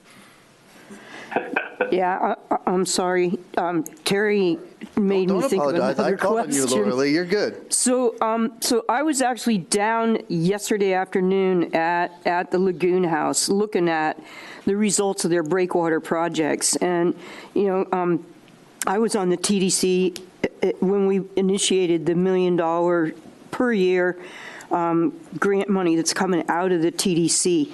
And I was really happy to see that one of the projects that we funded with tourism money it's had incredible results. But they're hamstrung and limited by this rule that they can't put breakwaters any further out in the lagoon than 10 feet from the mean high water line. Well, that project that they put in 3 years ago, it has completely filled in. The sand has filled in for the 10 feet, and there's wetland plants. It's completely filled in. So, 2 questions. Is there a possibility that they can now go out another 10 feet from that original breakwater and try to build the shoreline out? And my question number 2 is, how can we get, it's obvious that breakwaters help provide sheltered areas where the seagrass can grow. So how do we be able to get permitting to put breakwaters further out in the lagoon than 10 feet from the mean high water line? And is there any hope of getting some relief? So they got a project that was shut down because somebody saw a few blades of seagrass. But in my unscientific opinion, the benefit to the lagoon of putting in the breakwaters where the blades of seagrass are now outweighs the covering up of a few blades of seagrass. So is there hope on the horizon that these permitting obstacles might be lessened so that more restoration projects can take place? Thank you. So, Dr. Jacoby, before you answer that, Laura Lee, I really wanted to have a conversation about what you talked about, breakwaters. Maybe we could even do a YouTube video or something instructionally on how people who have a hardened shoreline could break it up. So could we hold your question to see if Eric has one, and then after this have a little discussion on that? Absolutely. Okay. And Dr. Jacoby, if you could stay after, I'd like to have just 2 topics after the Q&A, just amongst the committee, if you could just hang tight. But Eric, go ahead, ask your question. Okay, you're hearing me now? This is my first attempt with the microphone. Okay. I was just kind of curious as to, on one of your slides, you showed the fish kills and the algae blooms in 2020 versus 2016, and that the fish kills in 2016 seemed more extreme, though the algae bloom was more extreme in 2020. Do you have an idea of why that's the case? Is that because the fish that are left in the Indian River just through process of natural selection or leaving are hardier fish than what we had in 2016? No, I think the answer to that is mostly in the way that the bloom behaved. So in 2016, the bloom, as we call it, crashed over a period of a few days. We had cloudy weather for several days in a row, and that means that the phytoplankton weren't getting as much light, and so they started to die. And it's the death of the phytoplankton and their subsequent decomposition by bacteria that sucks up the oxygen that's in the water. The 2020 bloom didn't crash in quite the same way. The crash wasn't as widespread or as intense, as it were. And so the DO dropped, but it didn't drop for as long or, from recollection, quite as low. So it's that kind of how the bloom dissipates is really the issue. Okay, thank you. Okay, so are there any other questions for Dr. Jacoby? If not, Dr. Jacoby, if you could just hang tight, because what I would like to do, there were 2 things that were brought up in the question and answer, and Terry, I agree, I wish I did have 3 hours to sit with Dr. Jacoby, but I would encourage anybody who wants to reach out to him outside the meeting to go ahead. But what I'd like to do is there were 2 things that were brought up, and then I'd like to just kind of talk and see where the committee is on those to see if there's any actions that we can take or encourage going forward. And so one of them, which Laura Lee brought up, was about the hardening of the coastline. And then your last question was about, permitting or moving the breakwater. And so is there anything that we could do, or anyone have any ideas or any desire to see how we can encourage the coastline or any of that stuff to change along the way? I know, Laura Lee, was that your question? I know you had an individual question. Wow. How do you propose to take that on? I don't know. It's a good question. I mean, yes, it's an issue. Sorry. My question was, how do you plan to take that on? I think everybody is frustrated by the permitting process, but my personal view is that what it takes is the wisdom of Solomon. It's like every case needs the kind of judgment that Laura Lee would bring to it that says, okay, here's the trade-off. We can put in the breakwater, or we can try to preserve 3 blades of grass. And that situation changes, with every situation. And so it's a challenge. I'm going to speak on behalf of the permitting people to write down a set of rules, right, that will fit correctly, right, for every situation. So I agree, it's frustrating, it's a problem. There are some things, maybe we could take on an action to try to look to see, are there pieces of the permitting, that need to be changed? How do you plan to do it? What would you suggest? Well, I know, Courtney, please. Well, I was just going to suggest, like, I think it might be good to figure out, is it a hard and fast rule?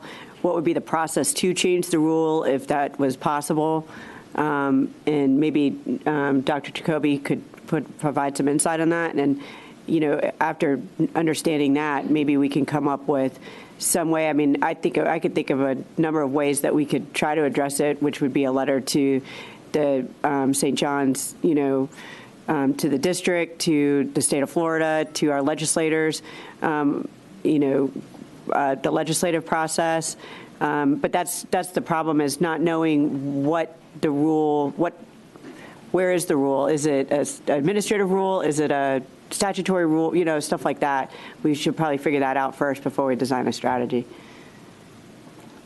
Dr. Jacoby, do you have any insight on the statutes or the rules? Probably not as much as I should have. But, I guess in terms of looking forward to see if there will be some changes, I think that some of those conversations may well start to happen. That I believe been brought to a head by the manatee unusual mortality event, which has shifted people's focus from species by species management to a little more system management. And I think that takes us down this path of saying, what is the way to go forward for the system as a whole over the longer term? So I think there will be discussions about, how can you protect areas, and, even if they're temporary breakwaters, in order for the seagrass to get established, that may be something we can look at. Just protecting, say, newly planted seagrass from grazing by manatees. When seagrass is established, there's not really an issue, but when it's brand new, that they tend to pull it out. So it's when your sod grows in your front lawn, the neighbor kid comes over and tries to pull it up, it doesn't happen. But if it's brand new and they roll it over on its head, you've got an issue. Yeah. So a lot of that, I think, will come. I think there will be debates that hadn't happened in the past.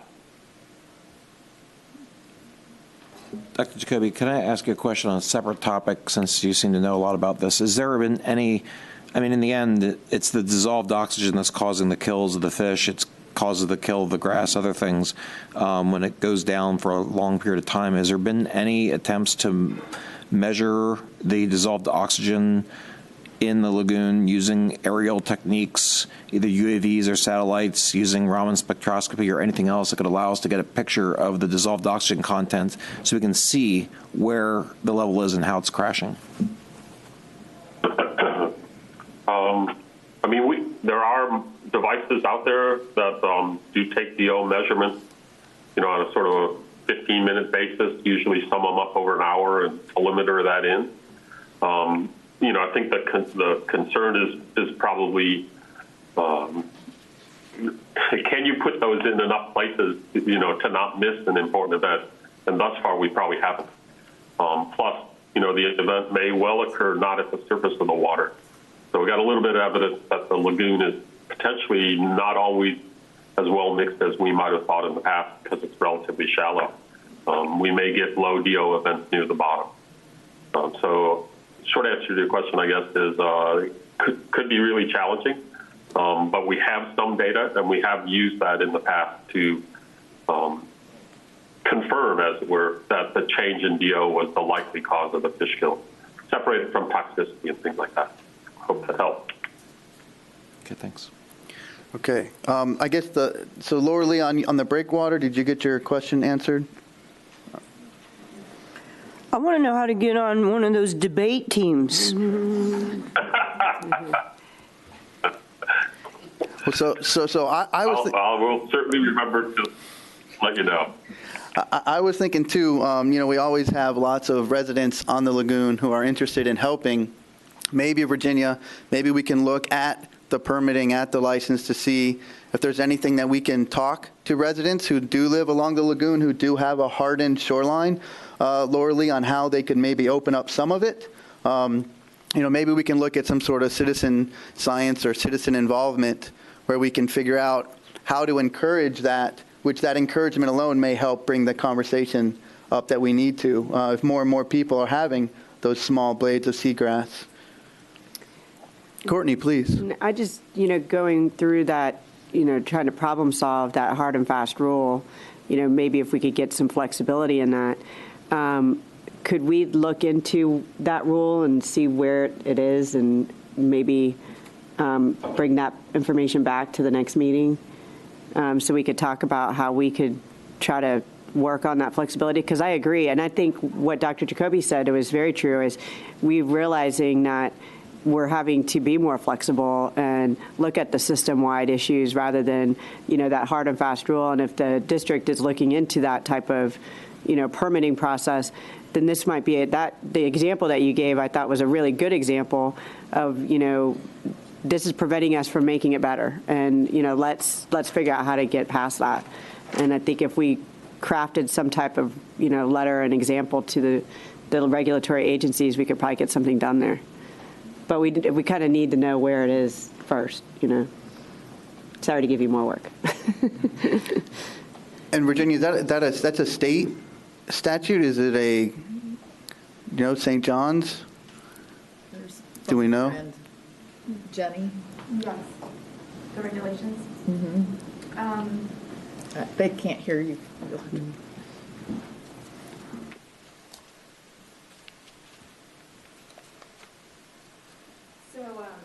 Permitting these type of restoration projects a lot of times is a balance of a few different types of permits. So you have environmental resource permits with the state, and there are the exemptions or general permits that you may fall under. There's one for low-profile oyster reefs. Works kind of well, I think, for some of the work that goes up in Mosquito Lagoon. We haven't been able to apply it as well down here. And I believe that's partially because of either material or this 10-foot rule, where we are here, our wave energy is higher. Being within that 10 feet of the shoreline is generally either too shallow or too energetic, and it's caused some issues. So you end up having to get kicked into an individual permit. So you can permit some of these projects further offshore. It's just a much longer process. And so every single project has to then go through that additional level of review. And you have to do, benthic resource surveys. So it's not even just seagrass. It's anything that might be living there in the system that you're potentially impacting. With that, too, is the potential for need of monitoring of a project. And so that's not really covered in a lot of the general permits. So, yes, I have heard the permitting agencies talk about, or I remember it might have even been someone from FWC that mentioned that there's the rules, like you're saying, there's the statutes, and then there's also sort of like the working rules, and then they have to balance FWC input, DEP input, and aquatic preserves. So there's multiple levels of regulation occurring that all have to sort of overview the sum total impact of your project. And that's why it's not always easy to fall into the simplest. Now, we've had a lot of conversations on exactly this topic. What could we do to maybe get them to review and say, is there something we could do here that would broaden our general use permit? So it would, I think it would require a real conversation or a letter, more like you're suggesting, of what can we do? How do we go about changing these? Because there are set statutes, and it kicks you into different permit types. I'm kind of hearing two different questions. One is about permitting shoreline armoring and how that works, and the other is permitting these restoration projects and the limitations on that. So if the direction is to come back with what the rules are for both of those situations and walk through them, is that, I'm seeing lots of nodding heads. So. I would say yes. It may consensus direction. Stephanie. Well, the other thing that occurs to me is that kind of a third issue is the fact that we aren't even utilizing the 10-foot rule that we have in place in a lot of different areas. And so I think part of what Vinny was talking about is finding out where those areas are that we could encourage local homeowners to go ahead and utilize what we already have. And so I think that's a third point, is really trying to educate and promote the use of what we already have. Does that make sense? So I do, on that point, if I may, utilizing the 10-foot rule on an already armored shoreline, which I think is something that you're discussing, if deep enough, is a place where you might get some, say, oyster restoration. If it's hard armored, one of the big challenges we've been facing is how do you alter hard armoring to incorporate living shoreline elements? And this is something that I can think of a few projects off the top of my head in a few different areas where they're really trying hard to say, what creative solution can we come up? How can we incorporate mangroves into a seawall or riprap? Because if it's hard armored, it also is probably indicative that there's wave energy. That's why they've armored their shoreline, to protect it. So getting enough space to have a natural slope, like if you were really going to remove all of that riprap and try to return a natural shoreline, you would need much more than 10 feet to get the right slope angle. So then you get kicked again out of this rule. If you're gonna leave the armoring there, how might we start to incorporate, say, trees into riprap? And that's something that a lot of the different groups, either municipalities or even some of the nonprofits are working on, what sort of creative solutions are cost effective and at least start to hybridize these hardened shorelines. I think that's something else that you're discussing, and that might be a spot where we could say, hey, do we get a little wiggle room with, say, moving little bits of riprap, but not creating big wide open spaces, just a little bit here, maybe 2 feet there, and I think some of that actually might even be already allowable. Yeah, especially when we're converting, that's a good point. So maybe that, not just bring back the a whole list of the rules, but maybe a presentation on where you guys think that we could, or this committee could assist in, maybe doing some letter writing and trying to get some more flexibility. And, when you have a project that's existing and the people who are managing that project know that if they extend it out a little bit more, it would make it better, where are those instances where we could get that type of things approved without waiting 6 months for a permit, So that's kind of what I was thinking. So yeah, I think all those, Virginia, we want to give you a lot of work. But I do think all three of those are really important. To Stephanie's point, my original thought was the education side of it, and like Jenny said, having a small section. Because like my parents, they've got shoreline area, and I want to go out there and just go like, let me remove these little rocks here, plant some trees. But we don't want to be adding to the nutrient load in the lagoon by planting stuff that's just going to end up dead. So I think maybe if you said there are some municipalities that are struggling with this or projects, maybe if we had some of those that came up to see what they're thinking. But then the other two topics that you brought up too, Virginia, the statutes and the rules, that might be something for us to think of going forward throughout the year. I'd just like to mention that the Indian River Lagoon National Estuary Program has recently released their draft habitat restoration plan. I don't know if Chuck wants to say anything, but I would like to coordinate this conversation with them, and it may take us a little bit of time to get everybody together on the same page, so we have a bigger voice. I like that. Yeah, I think that'd be great. Okay, were there any other points or questions on the hardening of the shoreline? Okay, and then the last thing on this, and Dr. Jacoby, after this, I'll let you go. I saw you drinking some water there. I know it's hard. I'm sorry. We're stressing you out today. The last thing was the conversation on the contaminants and the glyphosate. It seems from what you presented that the numbers would have to be really high in the lagoon to affect that change that we saw. With that said, and I know there was a question last meeting about, is there any testing going on as to the effects? And so, Dr. Jacoby, do you know, is there currently, or Virginia, is there currently any testing being done about the effects? I know you said the target was 0.001 I think meters per gallon was the target amount, and I just didn't know if there was any science showing the result of that. So first of all, that's gin in that bottle. And second of all, there has been a fair bit of, well, not a fair bit. There has been some work on glyphosate. I think what I would say the literature is kind of mixed about the kinds of effects we worry about. So, you know, first of all, glyphosate is typically used on emergent vegetation, so vegetation that is floating at the surface, right? Because it needs this contact with the plant in order to act. So, you know, once again, getting that contact time for submerged vegetation is going to be really challenging. But there hasn't been any what I would call local work done that I know of at this point.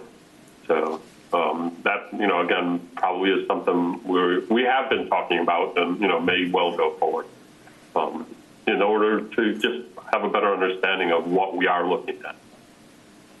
But yeah, my back of the envelope stuff was just to kind of say, you know, these are the changes we saw, and you know, struggling to get that by thinking about having herbicide be the cause. A contributor, you know, that's something we need to be thinking about. Thank you. But yeah, short answer is nothing local that I know of, but certainly around the world, you know, glyphosate has had some focus. Okay, Stephanie. I asked Virginia this question yesterday, and it seems timely at this point, about the muck conditions. And what is the reality of how much herbicide is in the muck that we are pulling out of the lagoon because of the issue of, you know, flux? We know that the nitrogen and phosphorus are fluxing and that they're impacting the nutrient load.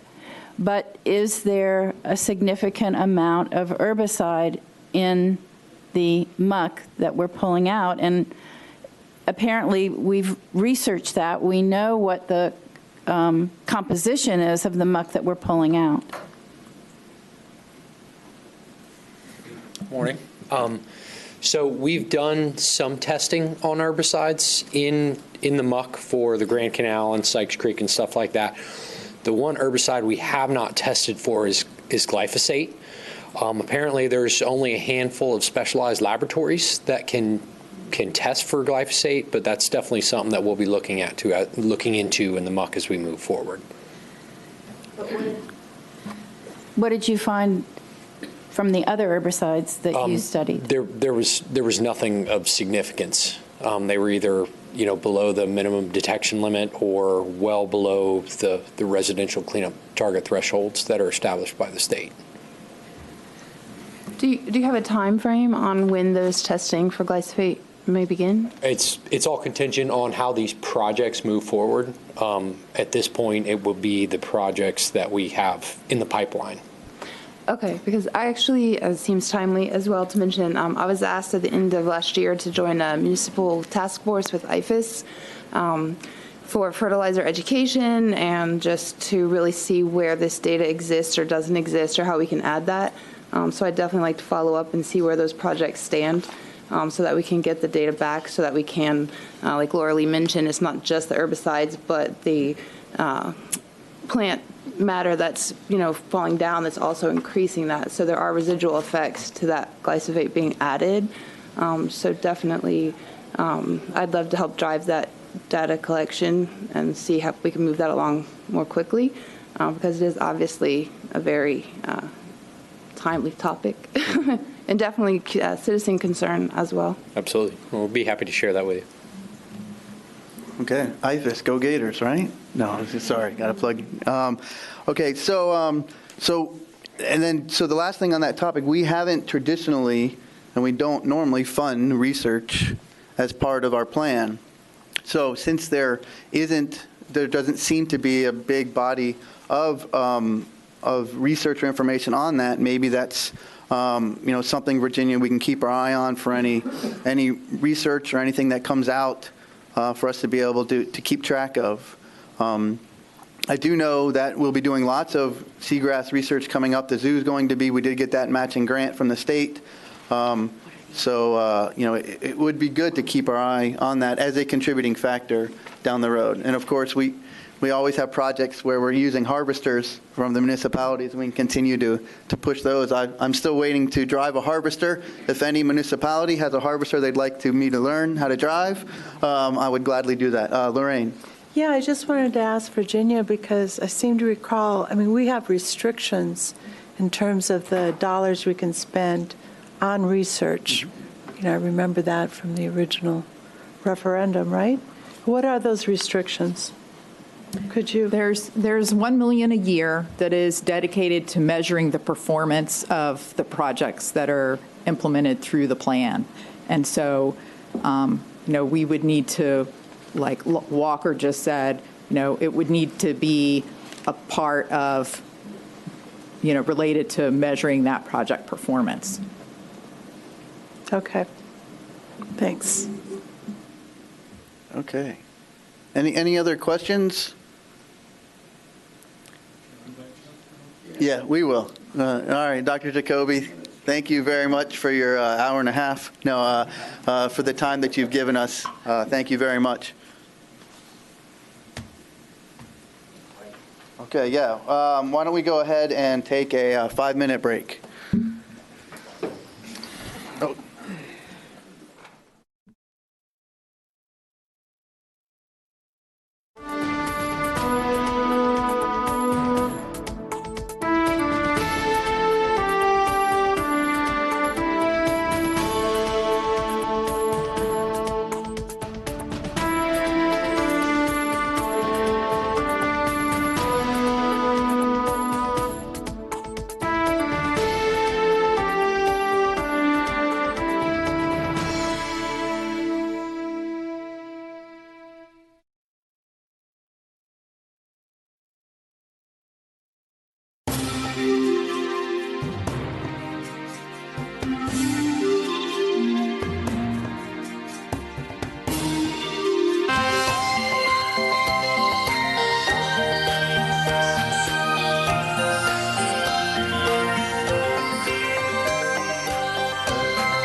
Like the teachers are paid like separately as a contractor. You do that? Yeah. All right, let's get back. Sorry, everybody, if we can call this meeting back to order. Let's go. Let's go. All right. I know, lively conversation, lively group. I like this. Everybody's had their coffee now. Everybody's woken up. All right. Cool. Yeah, thank you, everybody. It looks like we're back, so we'll go ahead. Yeah. And I'm not sure we have a quorum. Maybe that question went long, but all right, everybody sit down. We'll just wait a second. Okay, so I know. All right, there we go. All righty, so let's go ahead and go forward with our next agenda item. Thank you for that conversation, everybody. And those questions. I know that ran very long, and I see Dr. Jacoby's name still on the Zoom, so thank you very much, Dr. Jacoby, for hanging with us. But I think it's really important that we get all our questions answered, and that we look where we're going to go in the upcoming year. As we always do, look at the plan and look to improve it every year. I think it's important to try to set a course the beginning of the year, and then course correct as we go throughout the year. So thank you, everybody, for that.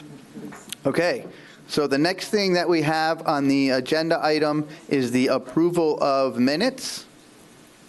So I will look, I'm just counting to make sure that we do have a quorum present. We do. So let's go ahead and see there's a motion to approve the minutes. Motion to approve. Second. Okay, we have a motion and a second to approve the minutes. Is there any discussion? Because a comment was just made to me, And I want it clarified for everybody in attendance. Our minutes are written in a summary form and do not necessarily include all public comments and that sort of thing, right? And that was based on our original bylaws. Am I right, Virginia?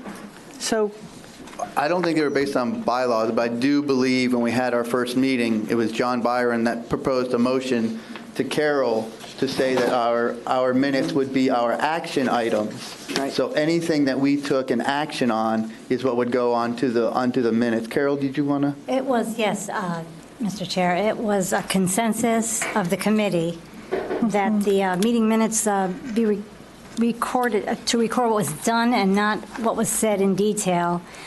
And it was also noted that the recorded meetings were available to the public. Right. If they request. That was the basis. Yes. And I just think it's important to point that out because oftentimes I find, even in some other meetings that I'm a part of, that you can be easily misinterpreted. So having the recording available is public to complete transparency. Yeah. Thank you, Lorraine. Carol, do you have the date that was done? I just wanted to take a walk down memory lane. Yes, that was December 16th, 2016. Wow. That was the inaugural meeting. That was our first meeting that we had Yes. at that building that was right on the lagoon. Yes, Oh, man. That was an hour and a half late, too. Okay. All right. Well, now Logan's got this remote camera technology. Can we go back to that room, Virginia? I remember that was the problem, is we couldn't televise it, but what a beautiful location. Mm-hmm. All right. So thank you, Lorraine. Yes, our minutes, especially on our meetings, and we have had meetings that have gone 5 hours, to capture everything that took place in written form would be quite the Athenian task. So I do thank Carol for all the work, and our meeting minutes capture what was consensus on what was done, our actions that were taken. Okay, so we have a motion and a second. Any other discussion? Okay, any public comment? Okay, Sandra, you didn't fill out a card, but go ahead if you'd like to make a comment.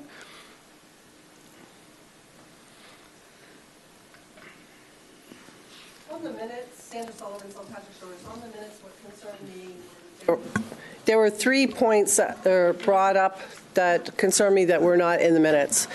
One was a comment by Ms. Hodgers about does pesticides affect seagrass? That seemed to be redirected and not answered. There was a second point brought up by Laura Lee Thompson asking about or just stating her concern about pesticides in mosquito impoundment areas, and we do have an impoundment area, Scottsmore, on the plan. So I thought that was a very prudent question to be addressed, if not in the last meeting, in another meeting. So that was not, that concern was not addressed by the county. And then a third point was also brought up by somebody else.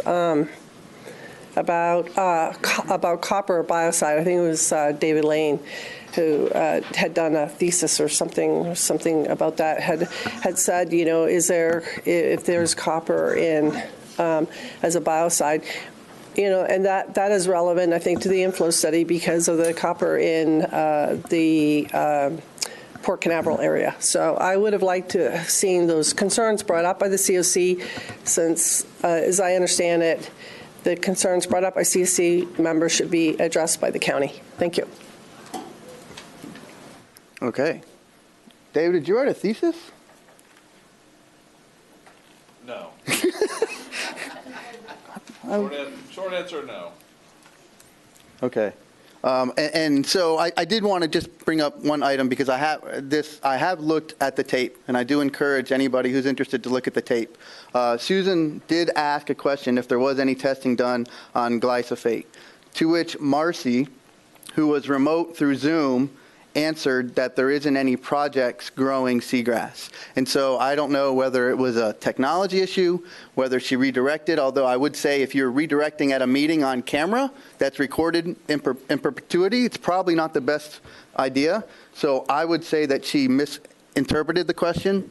And as chair, I should have caught that. And so, Susan, I do apologize for not readdressing your question. But does anybody on the committee feel as if they had a question or concern last meeting that wasn't addressed? Okay. All right. No, I do. I wonder, in terms of these minutes, though, is it possible to time date them, or would that be just too time intensive? Because in terms of a tool for public information and complete transparency, if you were to time date each, and you're looking this up electronically, you could go directly to the video. And would that be cumbersome? The timestamp for when the motion occurs? For when a motion occurs, and that way you can, or when the discussion begins on a particular motion. Or so specific to motions or agenda items, or? I think it would be whenever there's a line entered into the minutes, such as I know Carol is right, like discussion ensued, if we could just say like what time that took place. The problem is you'd have to convert it into time since the start of the meeting. Mm-hmm. So it wouldn't be the time of day. When you go to the video, doesn't it tell you that? Right, you'd have to do the time of the meeting. So like if Carol started a stop clock, like the meeting starts now, and then took the time at which that individual item happened. Brandon? We also would have an issue between which video they're looking at. So if we're looking at the one that Space Coast Government TV records and that we upload to our YouTube page, the timestamp is going to be different than the timestamp that's on the Facebook Live, because they aren't necessarily started at the exact same moment. Okay. So that would have to be determined which timestamp we're going with, whether it's our archive on YouTube or and Space Coast Government TV or the archive on Facebook. Good point. I know, I think David or Virginia, and correct me if I'm wrong, on the Board of County Commission meetings, it used to be you could click on the agenda, right, and then it would go to that section. Does that work for our meetings? Don't know if they link our agenda? Yeah. Okay. As far as I know, that's not done for our recordings. Maybe we could ask, since it is a process the county already has, how much work that would entail going forward. Because I do understand, Lorraine, if you've got a 5-hour meeting or even 3-hour meeting, trying to find the point at which something happened, it would be an easier way to get there. So Virginia, maybe through the county, and then Brandon, it would be the one on the county website, which would be hard to translate to YouTube and to Facebook, but at least there would be one way you could find it going forward. Mr. Chair? Yes. Sorry, my voice is hoarse. I wasn't going to say anything, but since you asked the question, my question was on seagrass and the effects of pesticide on seagrass. And I know you mentioned Marcy Frick because of the computer. She probably couldn't hear me, but it was also in person where Ms. Barker redirected the question. So I don't want to disrupt the meeting. So that's why I just voted no on the plan. I don't want to, out of courtesy for the board, I don't want to ramble on for a while. I ramble on. Susan, it's okay. I understand. And I know that the last thing that you had said is that you wanted to bring it back for the next month's meeting, which is what I think, that's why I wanted to have the conversation that we had, was to make sure that any questions that any of us have, that we get those taken care of either at the meeting or outside the meeting. Okay. All right. So there's a motion and a second on the floor. All those in favor of the minutes, say aye. Aye. Any opposed? All right, minutes passed. Thank you, everybody. Laura Lee. I do have a question. Is there something in the Sorrel plan about taking down some of the dikes, like in the Scottsmore area or along the Merritt Island Wildlife Refuge, taking down some of the dikes along the impounds? No. Thank you. That's what I thought. Thank you. Okay. All right. So then now we'll go to progress and fiscal reports. The monthly progress report, Virginia. All right, and I will keep this brief given the hour of the day. So as I believe all of you know, the 2022 plan update was approved by the County Commission at a meeting in February. The remote sensing of harmful algal bloom projects, you've been receiving those weekly reports from Matt, and the team has, the consulting team has gone through the historical aerials or satellite images from 2015 through 2021, scrubbed out all the images that were obscured by clouds, and based on that, they have 157 Sentinel-2 images and 564 Sentinel-3 images, which they have compared to surface water data that is collected by the St. Johns River Water Management District monthly at 32 stations. And so using the pixel values in all of those scenes and the water quality data for chlorophyll collected by the Water Management District, they've been able to come up with an algorithm that translates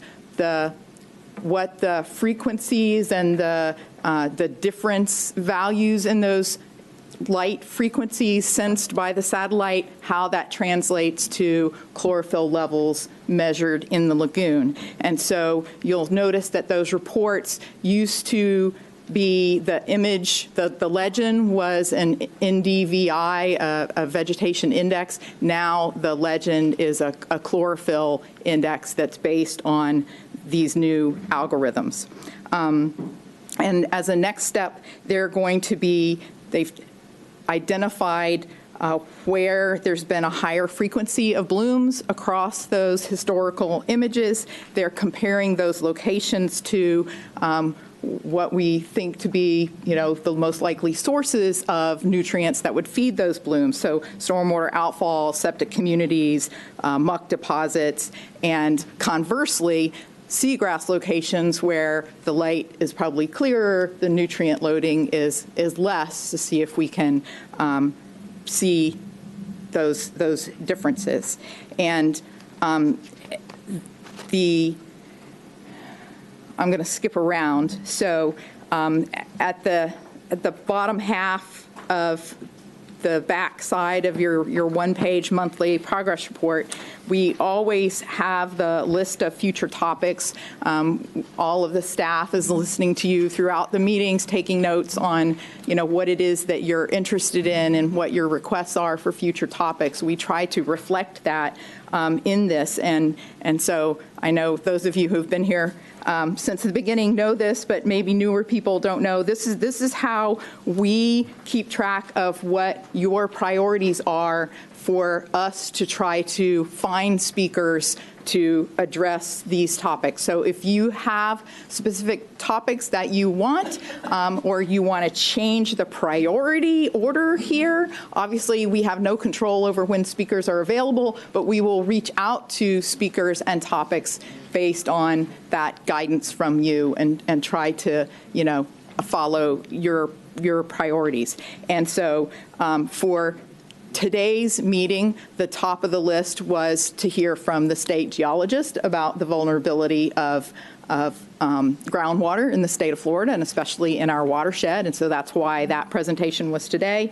And next up on the list is this algal bloom mapping and satellite imagery interpretation. So the idea is that you'll hear from that applied ecology team on what they have found and what they will be testing and what they hope to achieve with this grant-funded work.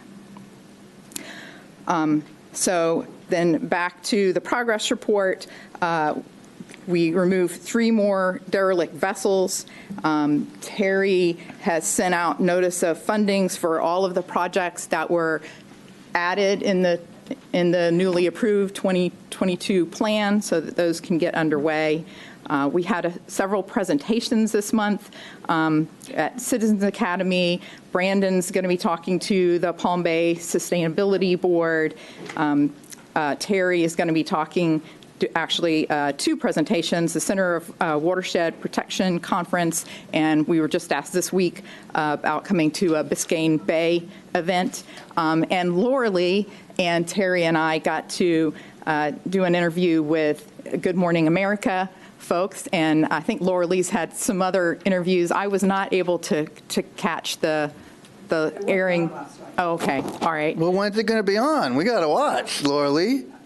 We were on Good Morning America Part 3 at 1 o'clock in the afternoon a couple of weeks ago. But you can do a search of the abcnews.com website, and you can find that video. Everybody did a really good job. But we were notified there was going to be a longer version on their streaming network last night, but none of us can see it. We were also told that if things got worse in Russia, that we might be bumped. Oh, you were preempted. Preempted. Mm. And I also recently had an interview with NPR that aired earlier this week. So I've skipped a lot of the projects. This is the quarterly report meeting, so you'll hear more about projects under one of the next reports. Okay. Yes, go ahead, Lorraine. For the future topics, then would I assume that low-impact development resilience would be after the pollution and algae bloom? Great, because there's so much development going on right now in this county that's a really important initiative. All right. Okay, any other questions? All right, so we'll go ahead and go to the revenue graph from Crystal.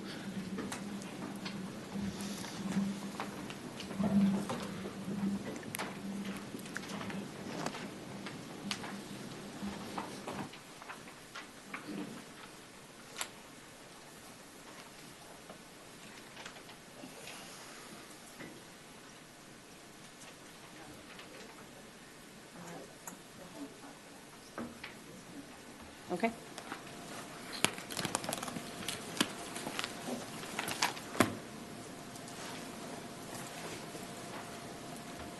Good morning, good morning. How are you today? Good morning, Crystal. All right, so I do not have it to show you. It is in your packet, but our cumulative revenue at this point is at $242 million. We just received our December revenue, which was at $4.6 million, as well as the quarterly discretionary, which was at $3.1 million, which is our total of 7.7. That's why you see a larger jump this month. And then, anybody have a question on the revenue? Our expenditures for FY22 are at $3.1 million and growing at this point. And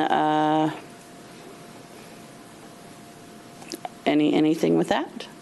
No? Nope. Were there any questions on the quarterly? I'm just trying to sort out. So I wasn't catching up with you. So I've got the revenue stairway to heaven chart like Yes, that. sir.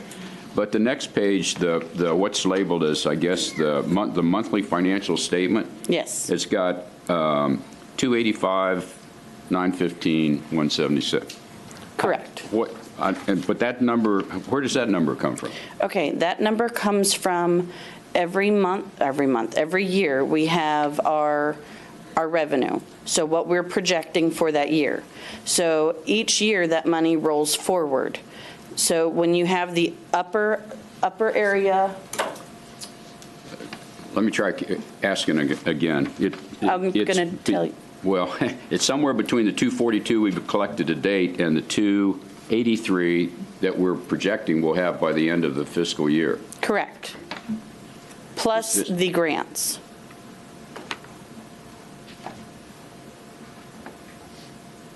Okay, I'm just not tracking. This number right here, 258. But look, grants. Oh, we have to. Adds into it, makes it greater. 258 is a bigger number than 242, Right. and less number than 283 that's the year end. But that's not going to match the revenue because we've spent some. So they just Is your roll mic on, forward what we Courtney? have not spent. Was your mic on? Oh, I'm sorry. Will this 258 number remain the same through the rest of this fiscal year? Or does it update? Yes, it's a budget. Yes, that will stay the same because it now has our balance forward, which is a true up from the prior year that. Let me try. So it is a budget number. The budget is adopted by the county commission in September. There's a mid-year balance forward true up that addresses any changes that happened between the projection that was done back last fall and what's reality that's hit by mid-year.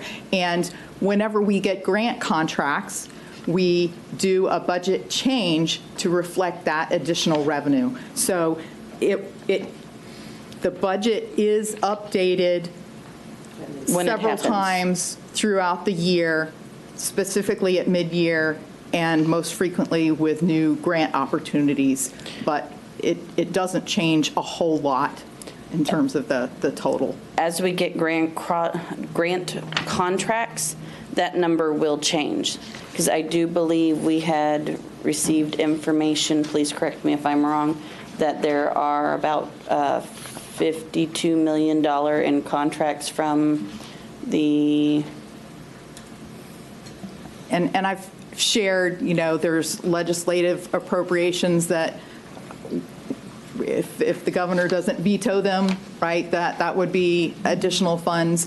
There's usually a very large lag between when the state approves funding and when we actually get a contract from the state. So this week, we got a contract that was approved by the legislature a year ago. So there will be a significant lag before we see what you're talking about. Okay, correct. So every single time we do get a contract, and it does get updated, if it's grant, the budget will go up.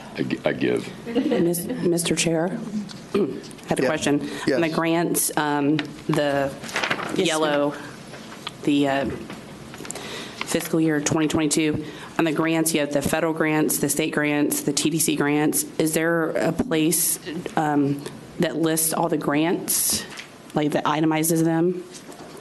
I do believe we have in contracts management, they are all listed, and public records requested already come out requesting all the contract numbers.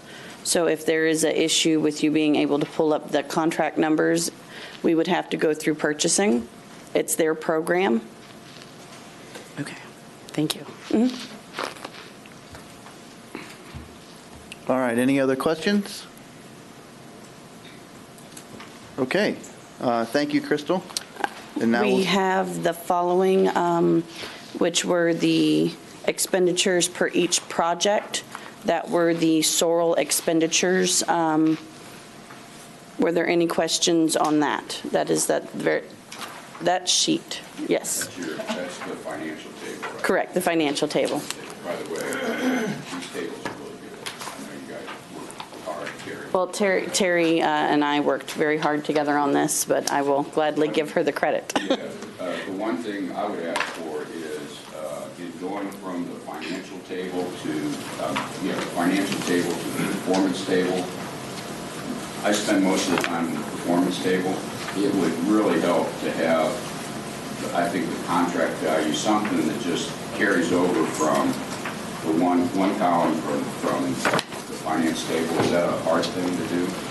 I believe we already have it. Well, part of the issue, the project number is on there. I was running out of space. So they line up. If you do line them up page by page, they will line up so that you do have all the information. But it's hard to get everything to fit. You're talking about from one table to the next? Yeah. Page 1 is exactly the same as page 2, like line by line. I think she means page 2.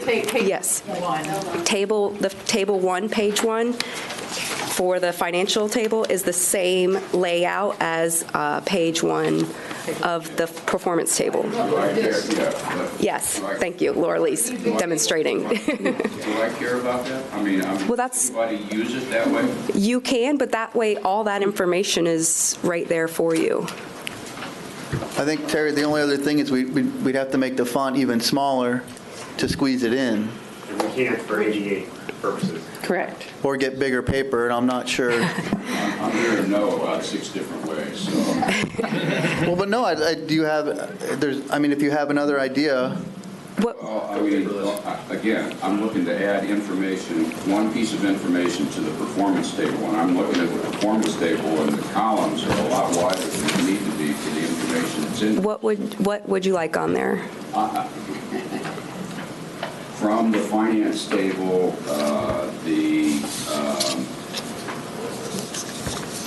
probably the Funds contracted? Cost. Well, that wouldn't be our cost, though. Our cost. So maybe it would be the funds contracted? Because that's what we pay towards the project, not the cost of the entire project? But doesn't that increments, right? I mean, we put a project in place for $1 million. Do we contract the whole $1 million at one time? No.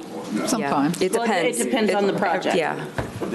I got you. On the finance table, the column that's labeled Save Our Lagoons Funds Project Cost. Correct. Is the money that we are going to pay for that project. The project would cost $10 million, but we're going to pay $625,000. Correct. Do we get that number? Terry, your mic is off. I'm sorry. Everything I said is mute. The Save Our Lagoon project cost. That is the approved amount in the plan. Right. Which would give me a sense when I'm looking at the performance table of how big a deal is extended fertilizer education versus, muck drag. If it's too hard, don't do it. I can work with it and see. Some of the contracts come in lower than their approved value, so would that be the better value to have, or what's approved? Whatever number you're going to put in the finance table for project cost, if you change that number, it should show up then in the performance table. Yeah, okay. Okay, that's all. Mr. Chair, I'd like to agree with Terry on that, because at home I have double screens and I have all these spreadsheets, and it's very hard to, it's like you're on a wild goose chase. So I think that's a great idea, if that's possible, to squeeze them in. And even when Terry said on like projects, if you can put in parentheses in the first column here, the project number or the contractor number, because to go to... Project number is on both, isn't it? I'm sorry, the contractor number. You want the contract management number of the contract, not the number for the value. Whatever Terry was asking for the value. She's talking about value. He's talking about value. Okay. And then so just so I understand, we're going to put what Terry's asked is for the value of the entire project, not just the amount that we are going to pay them. No, just the amount we're going to pay them. That's correct. We don't. Okay. On the fiscal report, it's the fourth column, right? It's titled Save Our Lagoon Project Cost. It starts with 625. Yeah. That column. That's the cost. We're going to copy that column onto the other table and try to squeeze things so that it meets ADA requirements. Okay, and that number again is the cost that we are going to reimburse. We've agreed up to. Right, that's in our budget. Correct. Okay. Does that answer your question, Susan? Mm-hmm. Yes. Okay. All right. Thank you.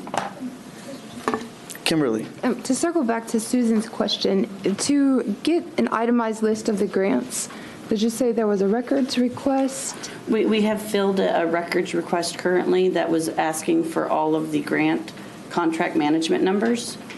Okay, so for the contract management, is it possible for us to just have a list of grants or an appendix to this somewhere that shows the grants received that make up this total? I believe I can provide that. Okay, thank you. Thank you, Kimberly. Okay. Any other questions? Anything with the finance table? All right. Looks like we'll. Thanks. Thank you. I can do my thing. You need a pen? I'll borrow it. Thanks, just in case. Okay. Oh wait, I got a screen share. Hold on.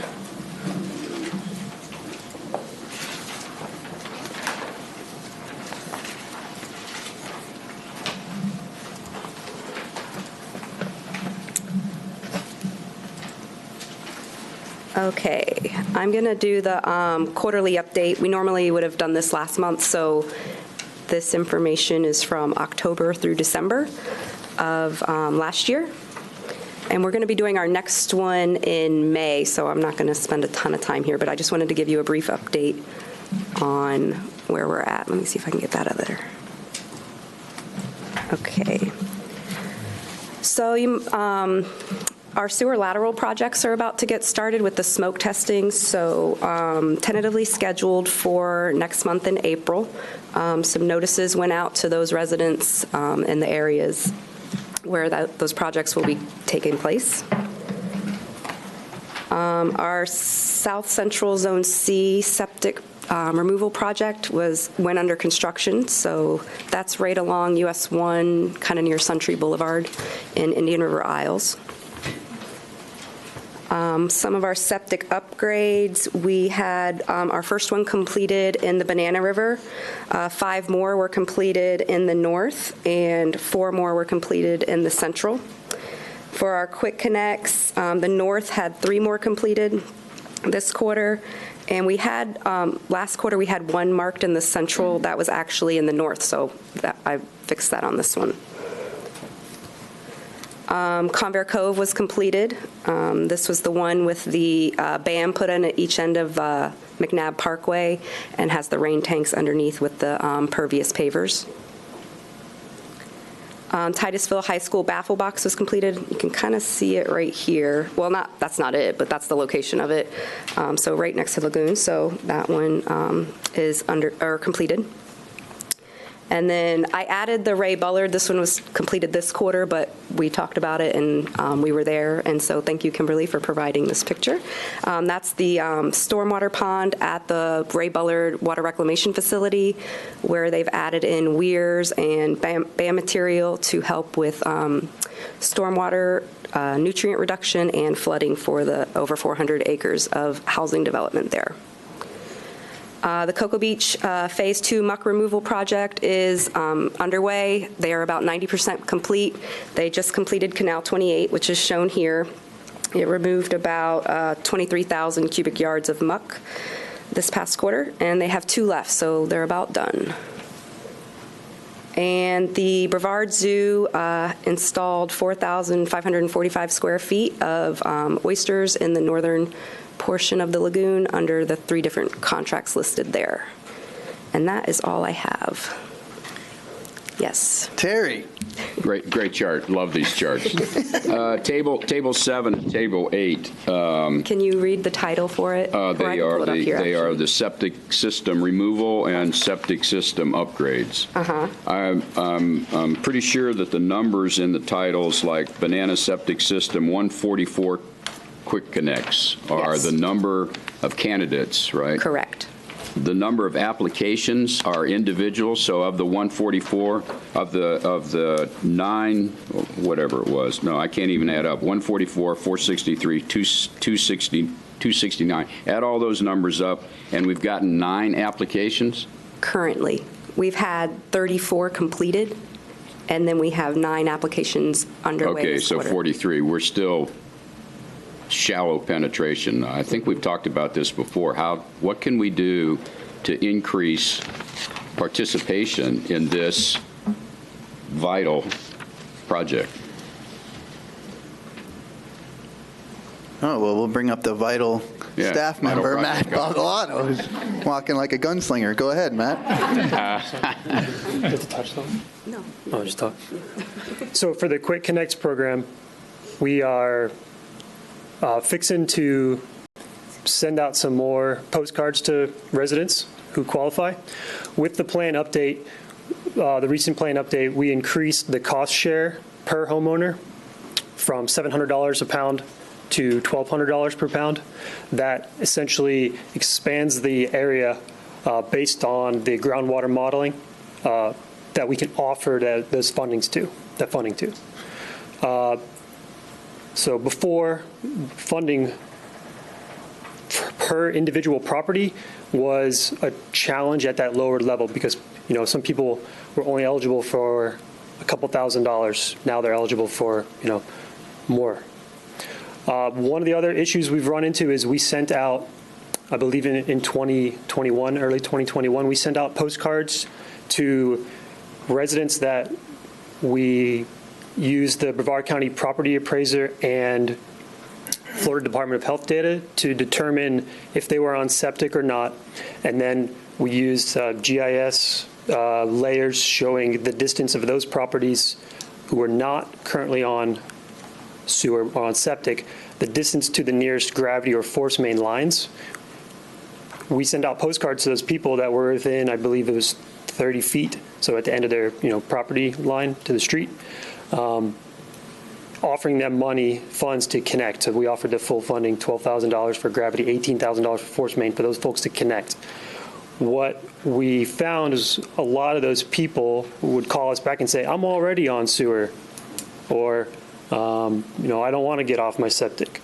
So we're going to try again. Now that the funds have increased, we are going to send out postcards to a broader audience who are eligible for that money. And we're also going to target properties that are farther from the 30 feet away. So maybe up to 100 feet away, because, some of the data on how far the sewer is could be off. And then being able to offer these folks more money is more of an incentive for them to spend the extra money to reach that sewer line that might be, behind their house, through an easement, under a ditch, that, it might cost them $30,000, but if we're giving them, $12,000, they might do it. Yeah, I'm not sure I followed all of that exactly. Giving more money to individuals that are within this 1,000 or so count is a good thing. I mean, we voted on that, and that's the right. Adding more individuals to the 1,000 doesn't help us with penetration. So things that we can do. These 1,000 came about, I think, because these were the most critical based on surveys, et cetera. These are the ones that we need to get fixed. So I guess for the committee, the question is, what do we do to get these 1,000 candidates to step up? Offering them more money helps. Require it. Require it. Yeah, require it. Ticket their house. I mean, Yeah, they're still eligible for the same amount of money, those original ones. Yeah, so several years ago, 2 or 3 plans back, the recommendation was to expand the offering to anyone in the county who wanted to connect or upgrade, not just those highest priority sites. But the cost share would be prorated based on the load reduction. So the Lagoon doesn't really care whether we get the one priority house or we get 2 houses that add up to the same benefit and get half as much money each. So with that change a couple plans back, that expanded the program to everybody. But the $700 per pound ratio or prorated amount, that cost share wasn't enough to get the kind of participation that we were hoping for. So the increased rate, prorated amount of $1,200 per pound, that should increase the participation. And Matt has been working on a new postcard mailing list with the vendor to send that out. When is that going out? Probably next month. So hopefully we'll see those numbers go up. But if your question was, how do we encourage those same highest priority 1,625?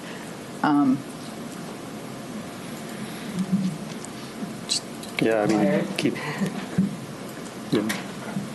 I don't have an answer. So I know Lorraine had a question. Yeah, just first of all, did you say there was a different price for gravity versus force main? Yes. What were they again? Gravity, the maximum reimbursement that we will reimburse homeowners to connect to a gravity system is $12,000. Okay. And then a force main is $18,000. Okay. And isn't there a state law that requires you to, is it gravity or is it force main? Gravity.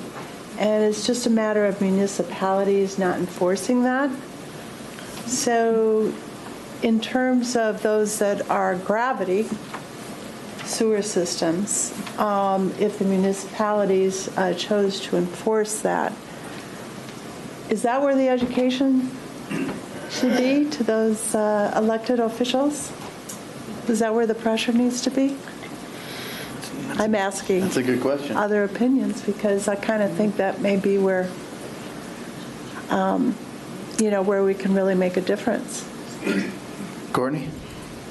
It might be not a bad idea to add that topic to the meeting that we have in July with all the cities and the stormwater managers and all the staff to talk about, various ways. I know every municipality does it differently. I think in the past it's been unfortunate back in the time when a lot of the gravity sewer was expanded, the utility would say you have 2 years to hook up or we're charging, and then we're going to start charging you for sewer. Well, then people would pay their sewer bill, but they never got rid of their septic tank. And then people would buy the house and see their sewer bill and see that it was, they're being charged and think they were on sewer, and the whole time that they had the septic tank. And that happens quite a bit throughout the county, more than I think people realize. But now I think there's some cities that are pretty aggressive on enforcing that, and some may not be. So I think it might be a good idea to add that topic to that meeting to see where everybody's at and kind of do a brainstorming session of what people do and what the best practices are on enforcing that, and then come back to the committee after that and after we get some answers from the communities. Maybe we can put out a notice beforehand that we would like to talk about that issue coming up. I had one more question, and then I'll make a motion to extend the meeting. Okay. But, okay, so also given the presentation we just had, I'm thinking about some of the neighborhoods beyond the bluff of Indian River Drive, or the shoreline. And, I mean, I don't know how accurate our calculations are for that, because the seepage may very well be significant from a lot of septic systems that are not functioning. So I was really glad to see that map. We have a map now so that people that want to, beyond where the sewer is extending, that they want to upgrade, they can upgrade their septic system. And that map, I'm hoping somebody can send me directions for reaching that map and how to figure it out, because it was explained to me and then I went back and several weeks later and couldn't remember how to do it. So if we all had that, certainly if municipalities had that as well, there are people that are eligible that don't even know that exists right now. And then I'll make a motion to 15 minutes, do we need? Extend the meeting by 15 minutes? With the number of public comment cards, I would recommend we extend it at least 30. Okay, I make a motion to extend the meeting 30 minutes. Okay, is there a second? Second. Okay, any discussion? Any public comment? Okay, we'll go ahead and take a vote. All those in favor of extending the meeting 30 minutes? Aye. Any opposed? Okay, thank you, Lorraine. And somebody can send me those instructions, right? Okay. Now, I know, Terry, did you have a comment on that? Because I know David had a question too. Yeah. Now I have to remember it. One thing is that this septic to sewer conversion and LID topics, to me, have a connection that we ought to maybe think about how we tie those two things together. And the other is, and I was going to ask this question to Dr. Jacoby, did he throw out a $53 million number that was going into wastewater treatment utilities? 53 million, right? For the 2021. Yeah. I just wanted to get that straight in my head. Okay, thank you. David. All right. Matt, you guys have sent out one set of postcards? We sent out one set of postcards to the Sewer Quick Connect applicants. Okay, and you're working on another one. Is that so? Will that be duplicate addresses or new addresses? It will be both. Yeah.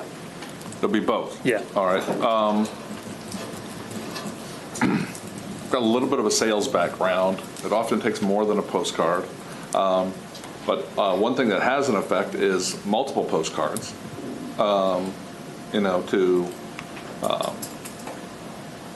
get the homeowner to understand you're really trying to reach them. I think one postcard mailing isn't something to plan for the next year. I'm hoping the plan is to send them out perhaps monthly over a 6-month period to give that homeowner, and change it up, change the color of the postcard, change the the impact, the visual impact of the postcard to the homeowner.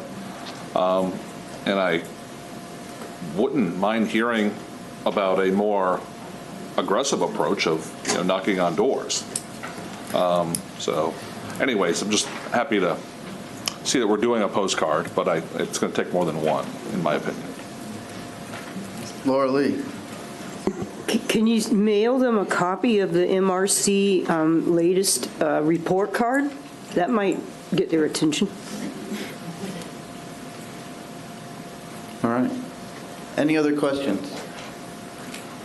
Okay, I had one. I'm just trying to grasp this, so please, I apologize. So it was originally $700 per pound, and we increased it up to $1,200. But so the people who we identified as priority, the amount that they are able to get reimbursed doesn't change?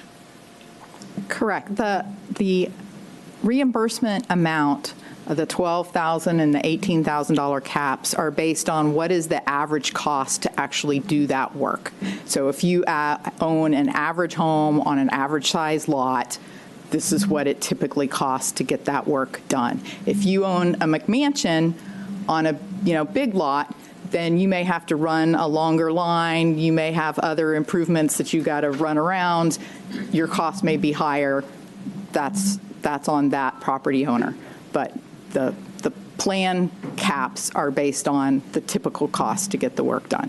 Okay, I got it. So that's why those original people aren't going to get any more, because the cost is the same as it was. Right. We're So just the casting a caps larger net. are staying the same, but the prorated amount, so the number of people that would be eligible to receive that maximum amount expanded dramatically, and that's what the postcards are going to reach out to that wider audience. Okay.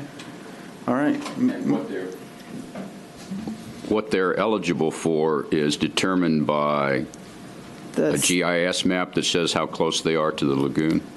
It is the state's adopted model, accepted model for septic loading to the adjacent water bodies.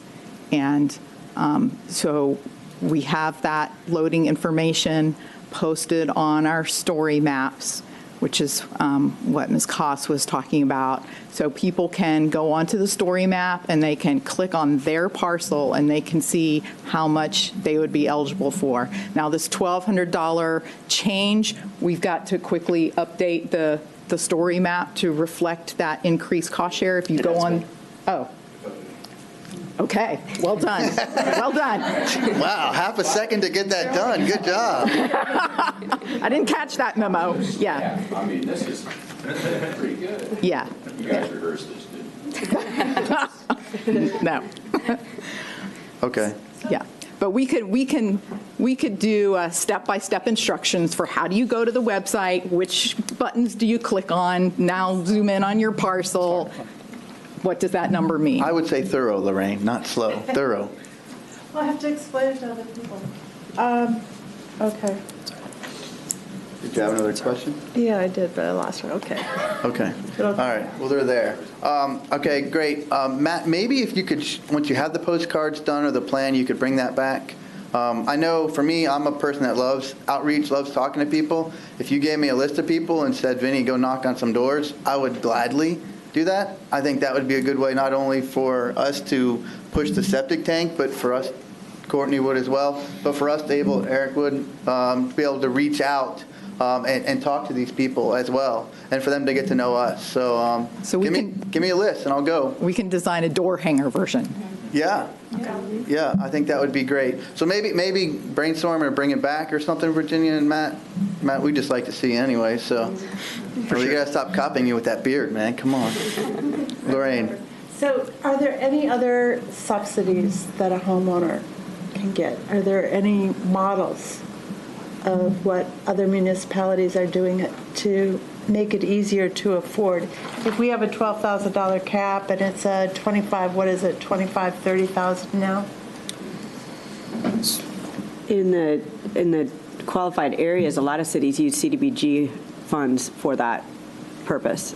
And I know a lot of cities and I know Cocoa gets their share, so that would be a source for especially your neighborhoods that wouldn't be able to. I don't see that happening. But And so what you're talking about, Lorraine and Courtney, just for those who where it's going now. don't understand. Community Development Block Grant funding. Right, but that the actual municipality would be able to contribute some to the cost of the septic to sewer. Yeah, and prior to the Lagoon tax, many cities used that funding source to do that type of conversion, but it's only applicable for qualified areas that are an impoverished district or census tract, and so it wouldn't apply to a lot of the coastal areas, but it would apply to some of your neighborhoods that are, near the Virginia, floodplain areas. There's really competing needs for that, some impoverished areas, but if there are any other models that help to make it more affordable, understanding that some of these areas will have difficulty. So another thing that we've done is, because one of the impediments was having the cash up front to cover the expenses. And so we went through an RFQ process, and selected pre-qualified plumbers that could do the work directly. If people wanted to use the county's pre-qualified plumbers, they can use that plumber, and then we can pay the plumber directly so that the homeowner would only have to cover costs that exceeded that maximum cost amount. We've also developed a process similar for septic upgrades where the contractor can be paid directly. So that was real important. I think when we actually talked about it when we created the septic to sewer guidelines, and because coming up with that cash up front for a lot of those homeowners is really hard. So that was an important aspect. And the county did a good job in figuring out how to do that, because that's a hard thing to do. Virginia, I was going to say, you literally answered my question in regard to the plumbers. Does that postcard include instructions on how to contact those plumbers and where those plumbers are? And is that applicant process for additional plumbing companies to be added still open or accessible for that list? So the postcard itself does not have it. It has links to our email, and where they'll contact us. They have a claim code on the postcard that's specific to their property. They'll contact our email group, and then we send them an application.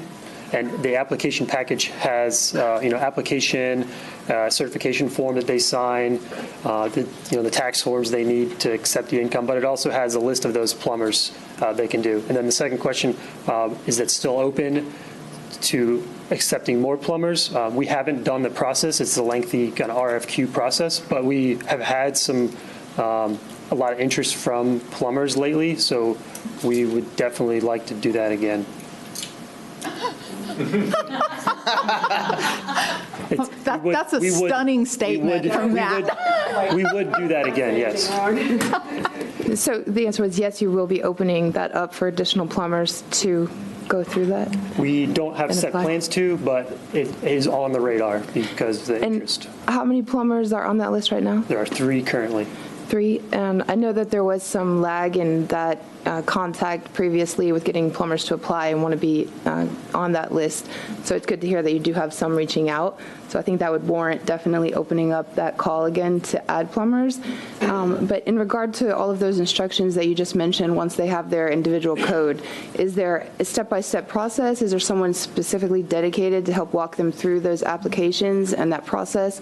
Because I think that could be a hindrance for some of them that maybe want to do it, but just the process being so involved, it's not a priority for their time. I walk them through it step by step, every step of the way. Do they know that they have you available to walk them through that process? Yep. Is that they do up front on that postcard? It does say, we will help you walk through this process step by step. We can bring you the prior postcard. We shared that way back whenever that was, but we can bring you the new version of the postcard. And You suggest we put Matt's face on it, Kimberly? Is that what you're... No, and I'm joking, of course. Maybe his cat? Oh, it's cat. Yes, I agree. The cat. See, she remembers the cat. All right. Great. Thank you. Any other questions? All right. Thank you very much. No more project questions? Yeah. Any other questions for Terri? Okay. All right. Thank you very much, Terri. Thank you.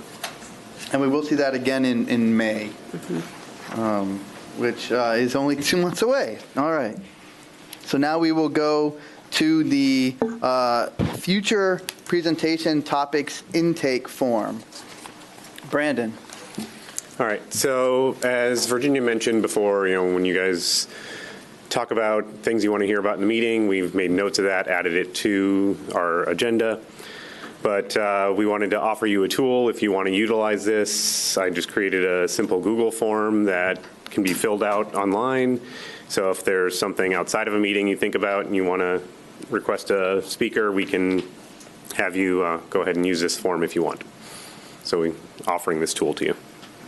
Okay, and where is that, Brandon? It's a Google form right now, so it would be up to you where we housed it, whether we put this out just as, in our communication with you, with the committee, or whether it's placed on our website and anyone can, put in a speaker request. So that's up to the committee's discretion.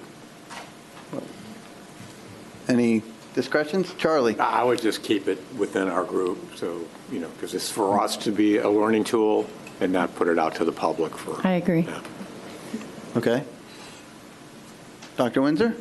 Yeah, and I would prefer that we discuss here who's going to be coming up rather than them getting lists from all of us individually of speakers, and then they have to decide which ones we fit. Let's keep the discussion here. We can make suggestions and send them forms, but let's keep the discussion here to make sure that everybody, or at least a number of us, want to hear the presentation. Maybe there's somebody that one of you are dying to hear that none of the rest of us are interested in. Why are you looking at me, Dr. Windsor? Come on. Well, I'm rethinking my vote earlier today. Me too. Okay. Thank you. Okay. All right. Any other comments? Okay, two things I would say. First off, I think that logistically, if we open this up, there could be lots of hear from Vinny presentations, because I've got a lot of fans out there. No, I'm joking. But what I would encourage those out there that are watching, if you have a topic or something you're interested in, reach out to one of us on the COC, and then we can always bring that forward. To that point, and I just wanted to take 1 minute to ask for everybody on the committee. So on our website, before our website went ADA compliant, we used to have our contact information, or actually our resumes that we submitted with our applications was listed on the website. The document was there, our resume. The problem is since they were our resumes, most people's weren't compliant with ADA. So that website changed. Now there's a Word document with just our bio but without our contact information. So what I'd like to do is ask everybody if they could come up with a way, either an email, phone number, or both, that they would like to be contacted, and give that information to Virginia. Because that way we can put that on our website, so when people do have information they'd like to reach out to us, that information is there. That information, as much as I know, Heather can correct me, is public information, our contact information. I think Virginia's shaking her head yes. Right, unless someone has an exemption. Okay. So what I would ask everybody is to choose the information that you would like to have out there for your contact, whether an email, phone number, and or both, and get that to Virginia so that we can put that up on our website. And copy me on it. I'll be the one adding it to the website. And spam Brendan on it, because he'll be putting it up there. Okay, if we could do that by next meeting, I think that would be really good. And that, combined with this form that we could fill out, I think would be a good thing to have. All right. Thank you, Brandon. Okay, and then we have the project video, another project video. I love these. All right, so this is another one of our stormwater projects, and this is one in a more rural area than most of our other projects have been so far that we've highlighted.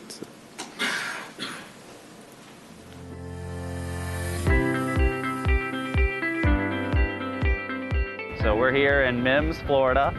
What we got going on is a ditch base flow nutrient reduction system, and it's taking water from the surrounding area that enters this primary conveyance, which is the ditch, and drains out to the lagoon. And we have a pipe system here that draws water in to a sump pump that's located in the center of the system, and it flows through media and provides nutrient reduction of nitrogen and phosphorus.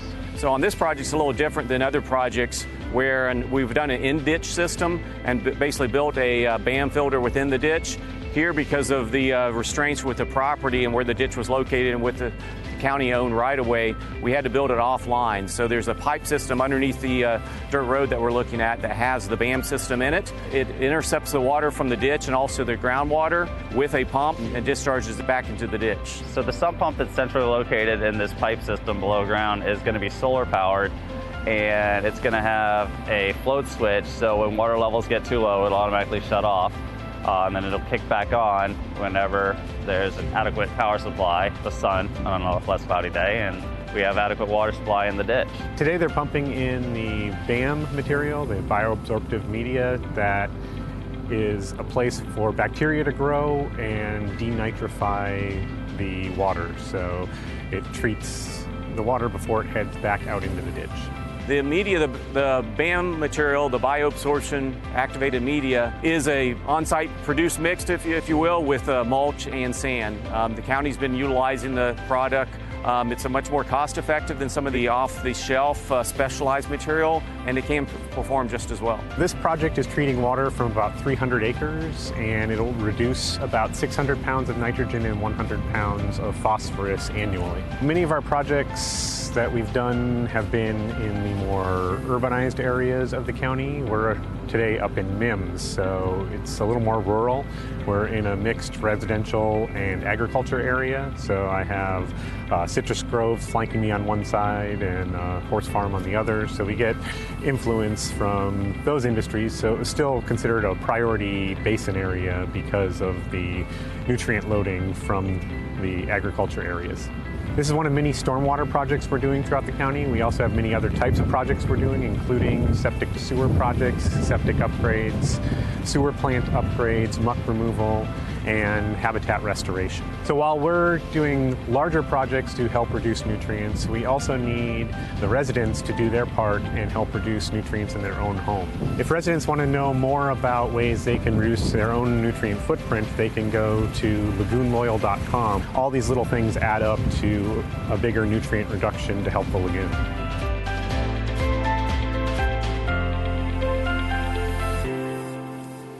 All right. Great. Thank you, Brandon. Laura Lee. Trying to understand how it works. So you're pumping water out of the ditch and through the BAM. are you pumping 100% of the water out of the ditch or just a portion of the water out of the ditch? Do you have a dam across the ditch that stops the water from going into the lagoon, or are you partially treating some of the water that's going in the lagoon, or how does it work? So there's no dam in there, so it's pumping water out. It's similar to the one that was done off of Jackson Court. We had shown a video about that before, so one of the offline systems. So it's pumping a portion. I'm not sure how much. We don't have our stormwater person here today. So.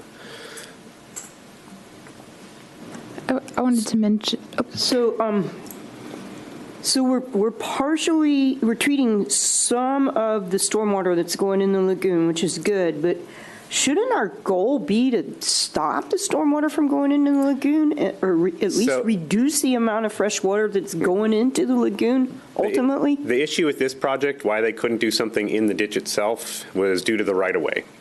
So because we couldn't get permission from the property owners to put any structures in the ditch, we had to go to the offline system so that they could still be able to treat some of it using the little bit of right-of-way we have along the ditch. And that would, still be able to treat a fair amount of the water in there. I know Kimberly has a question. It was great to see you using the organic matter from on-site to use in that BAM. Is there a lot of maintenance involved with that, as opposed to like one of the off-shelf prefab options? Would that be a stormwater question, Virginia? It is a stormwater question, but if the material remains in an anaerobic condition in the pipe, it should have a very long shelf life. Is there periodic testing or maintenance management already projected for that? Do you know, is this the first one that you're using that organic matter? No, this is not the first one. Jackson. So we'll be watching the earlier ones. Okay, great. Johnson Junior High and Jackson, Broad, I think you said. Broadway. I think the Jackson one, they used one of the off-the-shelf. Oh, okay. Yeah, okay. Golden Gold, but we've used. The Broadway Pond is, I think, maybe the first one we did. Did Jackson have a side-by-side comparison of all three?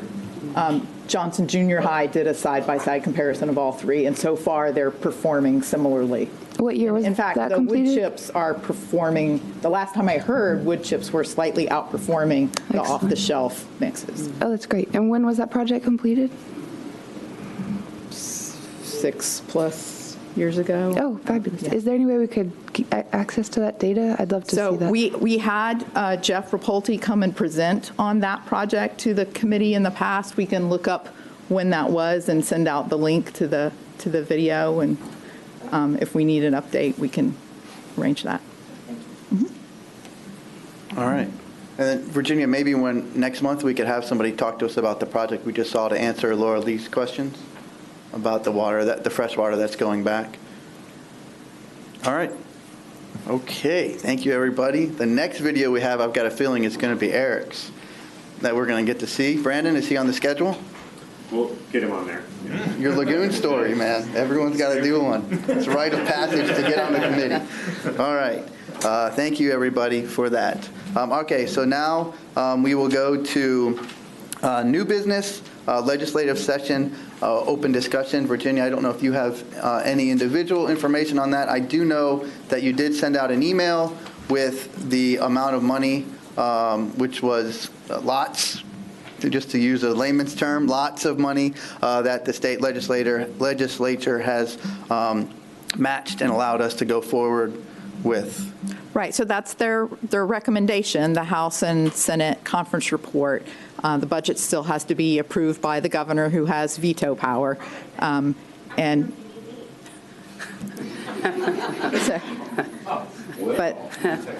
But yes, it's been an encouraging session so far, and I was glad to be able to share what's in the bill going to the governor.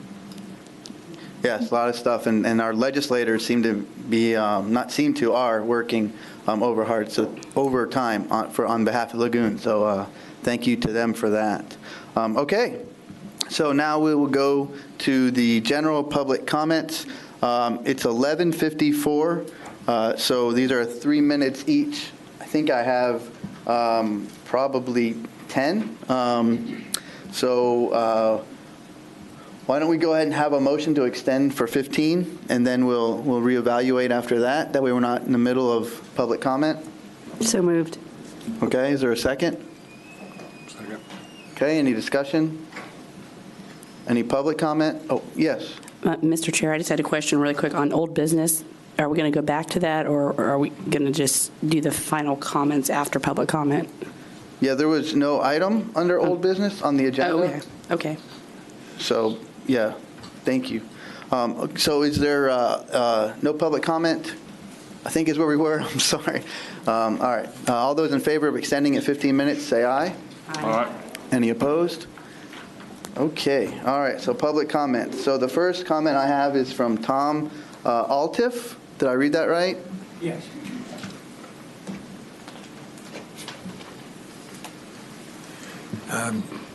My name's Tom Altiff. I'm from Titusville. I appreciate the hard work that this committee has done. I also appreciate the hard work of the county employees as well. I know Laura Lee and Charlie. I previously served with them on the MIWA board. And I think what I'll do is, in order to keep this short, I will give them what I was going to discuss today, and they can bring it to the attention of the committee at the next meeting. Okay. Is that okay with both of you? As long as you meet with us individually. Yes. Yes.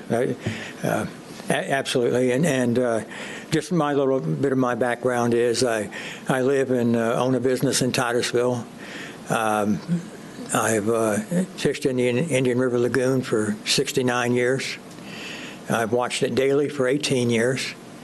And so I've drawn some conclusions from that. But I appreciate it. Thank you. Thank you, Tom. And again, everybody out there in TV land, you can reach out to any of us on the committee and meet with us. That's probably the best way to get information going forward. Virginia. If, and of course it's up to the speaker, but if he wants to provide those comments to Carol, she can then send that out to the full committee if you'd prefer to handle it that way. Okay. Thank you. All right. So up next we have Lou Kotnick.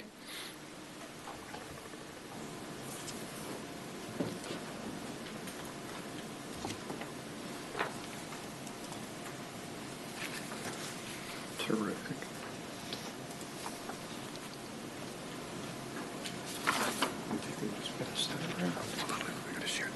Okay. Sorry.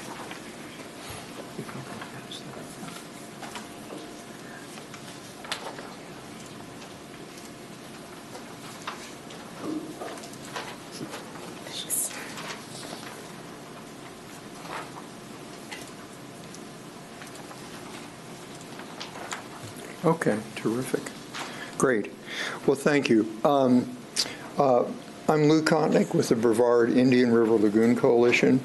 And recently, I've seen discussion, as recently as today, I've seen discussion about pollution contributions to the lagoon. Specifically, discussion of the December 19th, 2020 Titusville sewage treatment spill. And did it undo a lot of soil progress? First, before I get in the numbers, I want to emphasize that the coalition believes that any sewage leak, any spill, is unacceptable and should not happen. But moving forward, let's look at the data. And I've passed around a sheet that you can all see the data calculations on. I calculated the total nitrogen in the 7.2 million gallon spill that took place in Titusville using the FDEP data, and found that that spill contained just over 2,000 pounds of total nitrogen. The notes are in the handout. But there are other considerations to take into account. There was some cleanup of the spill. I'm not including that in my modeling. The spill may have started before the 19th, and that's possible. And so to be conservative in terms of the amount of total nitrogen that spill added to the lagoon, I doubled the amount of the contribution to 4,000 pounds. Next, I went to the soil data, and I found that there had been 57 projects completed, and that their combined reductions amounted to more than 95,000 pounds per year. So I put them on a bar graph, and here you see the result. So the 2x on the Titusville spill versus the 95,000 pounds per year of total nitrogen every year for the soil progress you've made. It represents, the 2x Titusville represents about 4% for each year. Then I went ahead and said, okay, well, so what about soil overall? And the 2022 plan that you recently approved and the commission approved calls for 371 projects. Annually, they should be reducing the total nitrogen into the lagoon by something on the order of 1.27 million pounds per year. So I think we can conclude that the answer is no. While the Titusville spill should not have taken place, it has not in any way seriously compromised the progress you're making. Thank you. Okay. Thank you, Lou. Okay, up next we have Bo.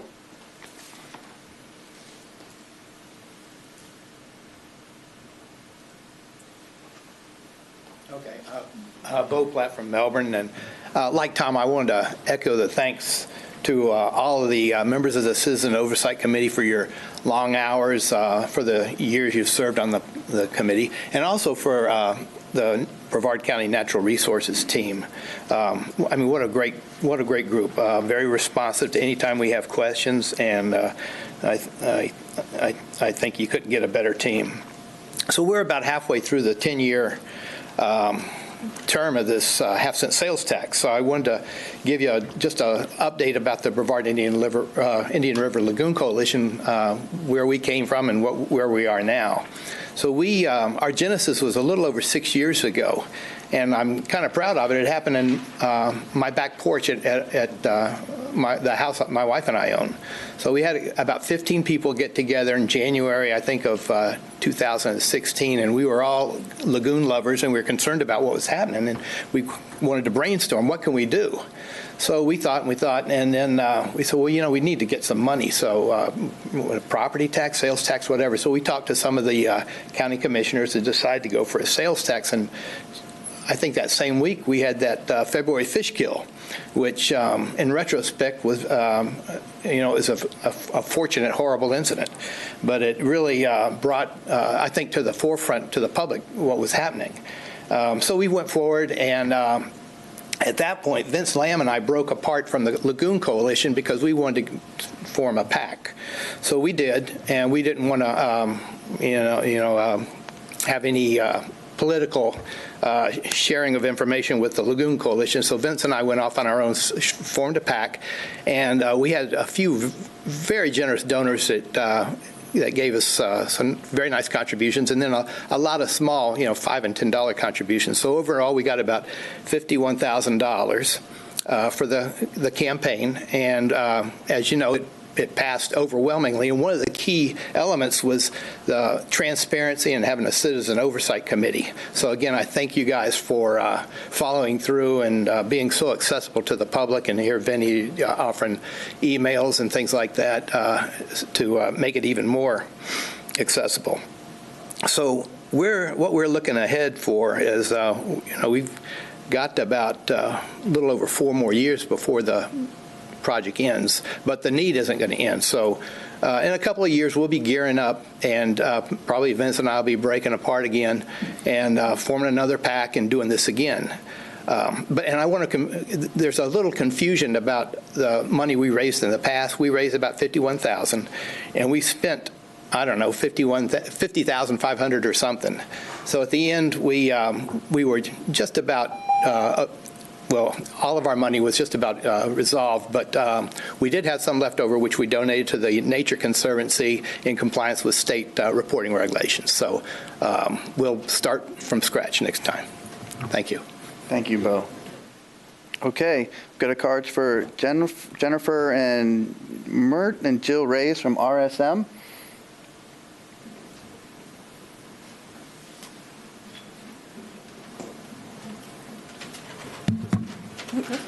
Hi, my name's Jennifer Murtha. I'm with RSM. This is Jill Reyes. She is with RSM. We're the county's internal auditors, and we thought that we would come and talk to you guys today about the fiscal year 20 internal audit.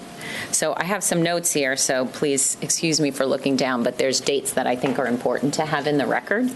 For fiscal 2019, internal audit presented a report to you all on October 2019. I'm sure you all recognize Jill. Not as interesting as some of your presentations today, but still an audit nonetheless. We were scheduled to kick off the audit for fiscal year 20 in March of 2020. With that, the pandemic hit, and we all kind of know what happened from there. It was certainly not business as usual. We continued to attend your meetings through Zoom, and we did a little bit of testing and analysis around revenues. You recall there was a concern, what was going to happen with the revenues based on the impact of the pandemic. We report directly to the BOCC through an audit committee. That audit committee had a meeting in August of 2020.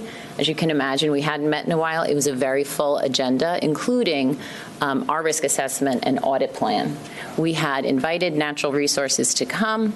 Our meetings are not quite as long as yours, but they were not. There was not enough time on the agenda, so they were not there. So before you know it, fiscal year 2020 is over. Therefore, we did not complete our testing around procurement and expenses in fiscal year 2020 and did not issue an audit report. It was an oversight that was brought to our attention a couple of weeks ago.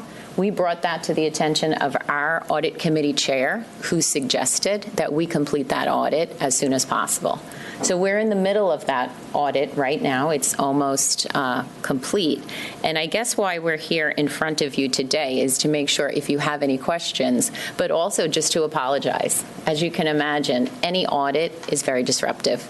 We come in, we ask a lot of questions. We're looking at all kinds of records. And it's not only disruptive to natural resources. We work directly with county finance. They pull a lot of reports for us. We go, we sit with them. We look at invoices, contracts. We work with central services to go through all the procurement records. So we like that to be online real time. If we find something, we want to tell the county now, not 2 years from now, so that they can adjust. We can talk about it. Maybe there's some internal control we can put in place or what have you.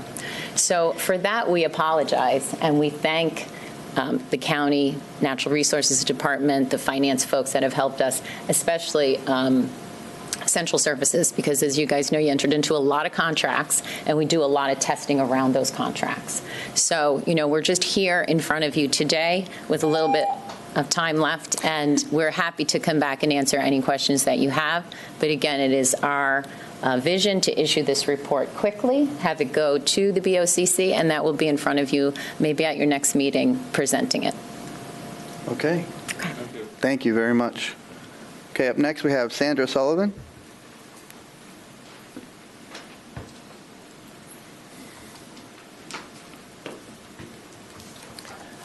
Good morning, almost afternoon. Sandra Sullivan, South Patrick Shores. I'm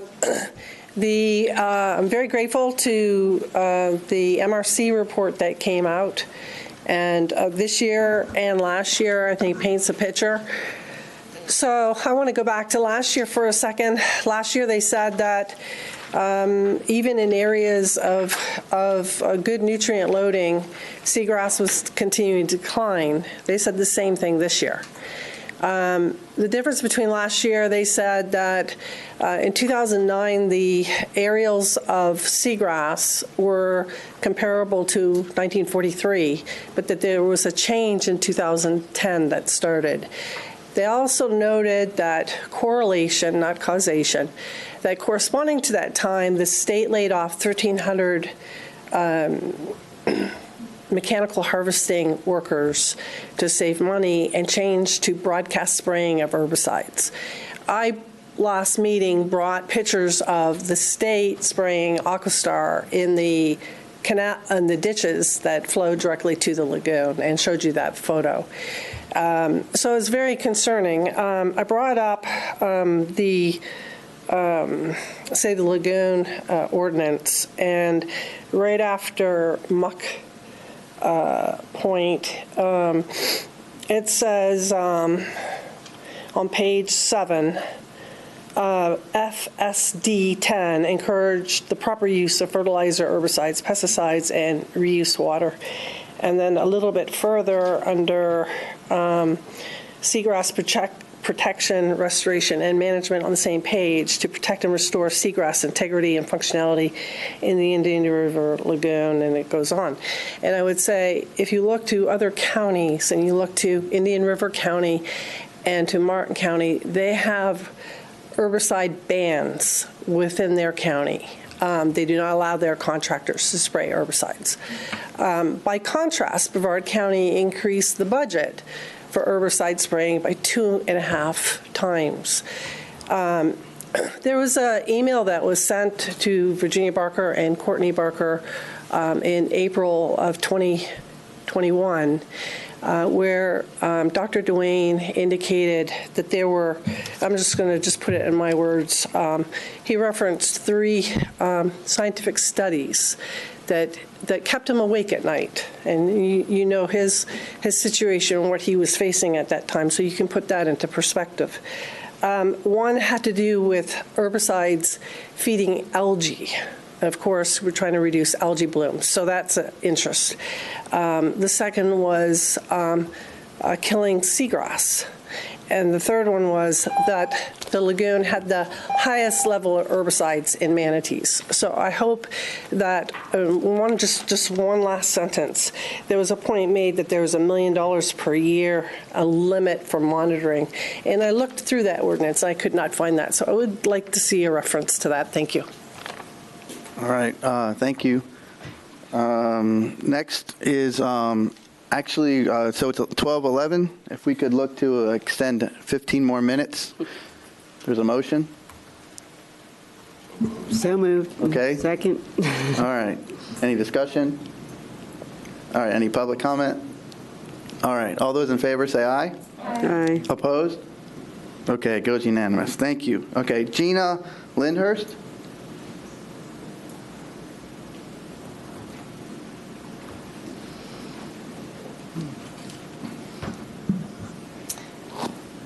Good afternoon. Thank you all for your efforts. You're appreciated. I wanted to discuss just 2 items, mostly that the chronic infrastructure problems are inadequate and overloaded water treatment plants. And we are experiencing that regularly, the dumping of sewage into our Indian River Lagoon, and it's causing a lot of problems that maybe we're not measuring. There are different measuring tools that other communities are using, including copper, mercury, nitrogen, and phosphate, of course. They're also measuring glycophytes and other herbicides. And I don't know that we're doing that. And when correlation is done, you can overlay the maps and figure out where your hot spots are. And that should be addressed. I don't know that that's happening. We're just looking at blooms, which is nice. But that's not figuring out what the problem is causing that. The development of our area and the chronic infrastructure problems are fighting all the good deeds that are done that are becoming non-effective actions, i.e. the seagrass dying, by this committee. We need to lobby and educate, mostly lobby, because I think they've been educated already, the county commissioners. They did not take an opportunity to improve to low-impact development last month. It was a very easy opportunity for them to take, and they did not. They balked at it. The staff recommended plans for promoting this to commissioners, and it didn't happen. Low-impact development. That's my main issue. I'd like to say thank you again.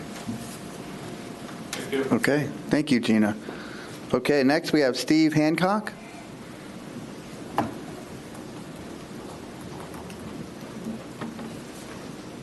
Hi, some of you, do I need to restart this? Oh, okay, good. Some of you may recognize me from previous engagements here. I'm with the Orange Shirt Brigade, representing Sunnyland Beach. Sunnyland Beach is a waterfront community down in the southern part, about 6 miles north of Sebastian Inlet.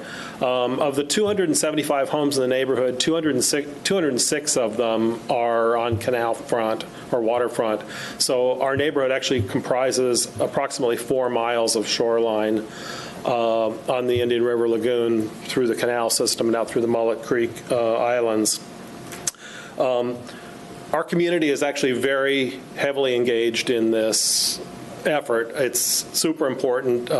We've got a lot of outdoor people, boaters, fishermen. Everybody sees what's happening. You see it in the canals. You see it everywhere. And we have a committee, about 25 members of the community that are actively engaged in, what can we do? And we've taken a number of actions already. And I won't go into all the different things we're doing, but one thing I really want to highlight is an event that we've planned in a neighborhood event. We're calling it the Sunnyland Environmental Fair. And, I heard a lot about like postcards and things like that. We're actually getting pretty good traction with the septic thing.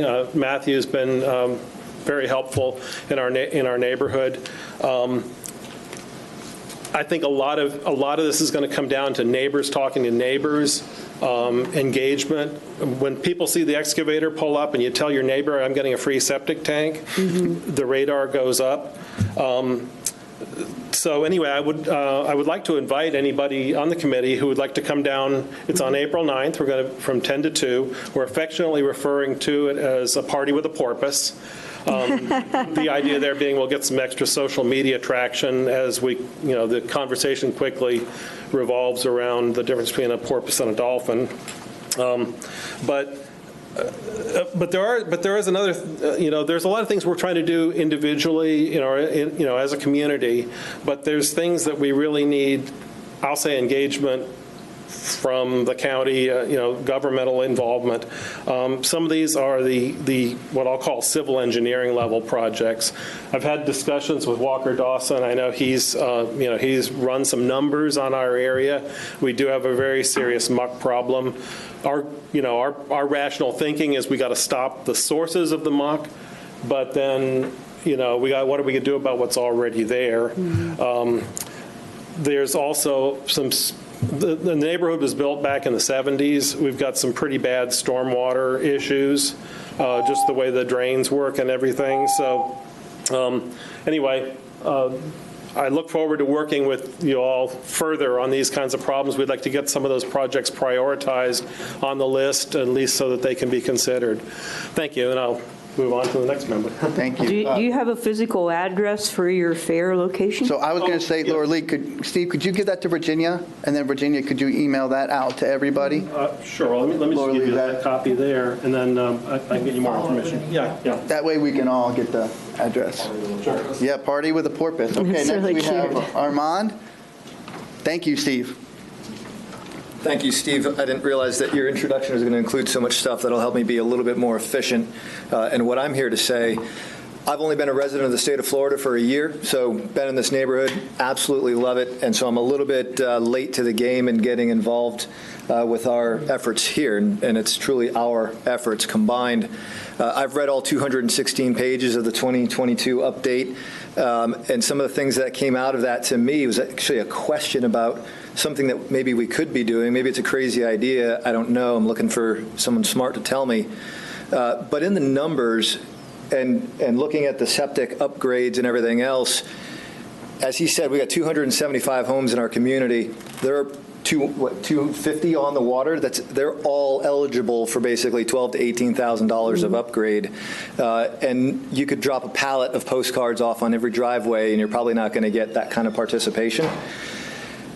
So I guess what I'm saying is, in that report, you're saying that there's 150 pounds of nitrogen produced by muck acres, right? And we've got 24 acres of canal. That's 3,600 pounds of nitrogen just in our little canal community. These aerobic systems use bacteria to basically deal with your poo and get rid of the nitrogen so that it doesn't seep into the canal. Have we considered what every farm pond in America and lake management company is doing, and that's introducing beneficial bacteria directly into the water and using aeration to oxygenate that water, help the bacteria eat the muck all the way down to nothing, and also put that oxygen in the water so that the mullet aren't jumping out of the water looking for oxygen. So something for consideration. I mean, I've already dealt with some of the companies that do this sort of thing. They have the quotes that they have given me for putting in aeration systems for the entire canal, as well as the beneficial bacteria. It takes your $762 per pound estimate for septic upgrades. We could reduce that 3,600 pounds of nitrogen at $69 a pound. That's a tenth, less than a tenth of the cost. So on another occasion, I'll yield my 37 seconds to somebody else, but I'd love to talk with somebody about the back of the napkin math I've done and have an answer on whether or not that's some sort of ecological disaster if we were to do that. But it just seemed like it's a well-worn path of using this sort of approach. Thank you. All right, thank you, Armand. And thank you for coming up. We did have aeration. We did talk about aeration in the canals. Is that November? I can't remember the month. The reason I'm saying that is if you go back and look at the videos, you might get some more information because we specifically talked about the aeration in canals and the effect that it has. That'd be great. I don't see it. I saw the word aeration referenced twice in 216 pages. Oh, no, not in the plan. It was a video. It was from one of our last meetings. But there's no funding for it, I guess is what I'm saying. So for a canal community like ours to actually get an aeration system put in that will actually make a difference. So I think watch the video because there's still science that they're trying to work as far as the levels, where that aeration system is and where the dissolved oxygen is. I'd be happy to go back and look at it. The other consideration is to combine the aeration with the beneficial bacteria because the field studies that have been done that use aeration, yes, it makes a difference. So you see the levels go down like this, and when you combine it with beneficial bacteria, they go down like this. So just another point. If you give me your email address, I can send you Dr. Fox's report of a pilot project he did in my city in Satellite Beach, and it included the beneficial bacteria as well. So I'll be glad to send that to you. All right. Thank you for coming with your crazy idea, Armand. All right. Up next, we have Lori Guzin. Did I say that right? Geyser. It doesn't sound like it's spelled, but it's spelled like it sounds, if you understand. Thank you very much. Very happy to be here with you again. I thank you for the opportunity to speak and also for the public meeting again, because even though I'm a chemical engineer and a happy resident of this community, there's always something to learn, and I learned things again today. To follow on from Steve and Armand's conversation, one of the things that we're doing in this Party with a Porpoise is we're mobilizing a team to begin working with our neighbors to re-landscape our seawalls, because we are a seawall community. We're hardened. We don't have any natural areas that would be very easy to renaturalize, and they'd be impractical. The space isn't there.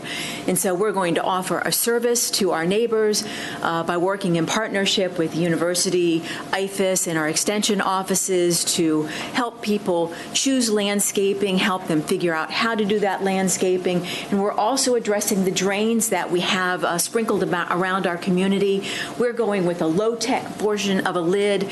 We're going to encourage people to plant and to improve the catchment of leaves and debris and nutrients through deeper roots around those. But again, I have to say we would love to have an opportunity to have a more civil engineering approach around those drains to get a better effect of keeping the water from flowing directly into them. And so if there's an opportunity for that, I'd love to be made aware of that or something that I can connect to, but we're going to start with the low-tech version. Thank you very much. Thank you very much, Lori. Okay, the last, Mike, last but not least, Mike Perkins. I don't know Mike, I'm just saying not least because it goes with last.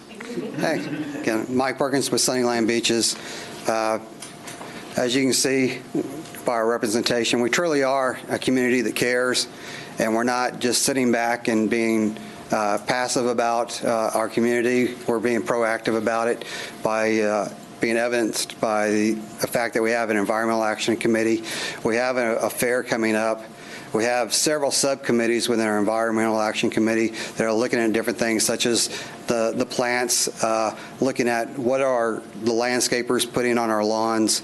I myself actually lead, natural insect predator, focus. So looking at what can we do with, bats, dragonflies, different things to combat that situation, because the spraying of the insecticides, the mosquitoes and the midges build a tolerance to that. So now you're having to put heavier doses on, spray more often, whereas if you use nature to fight nature, it works out a lot better. So we have several bat houses that have gone up, several bird houses like blue martin houses that have gone up. So we are a proactive community.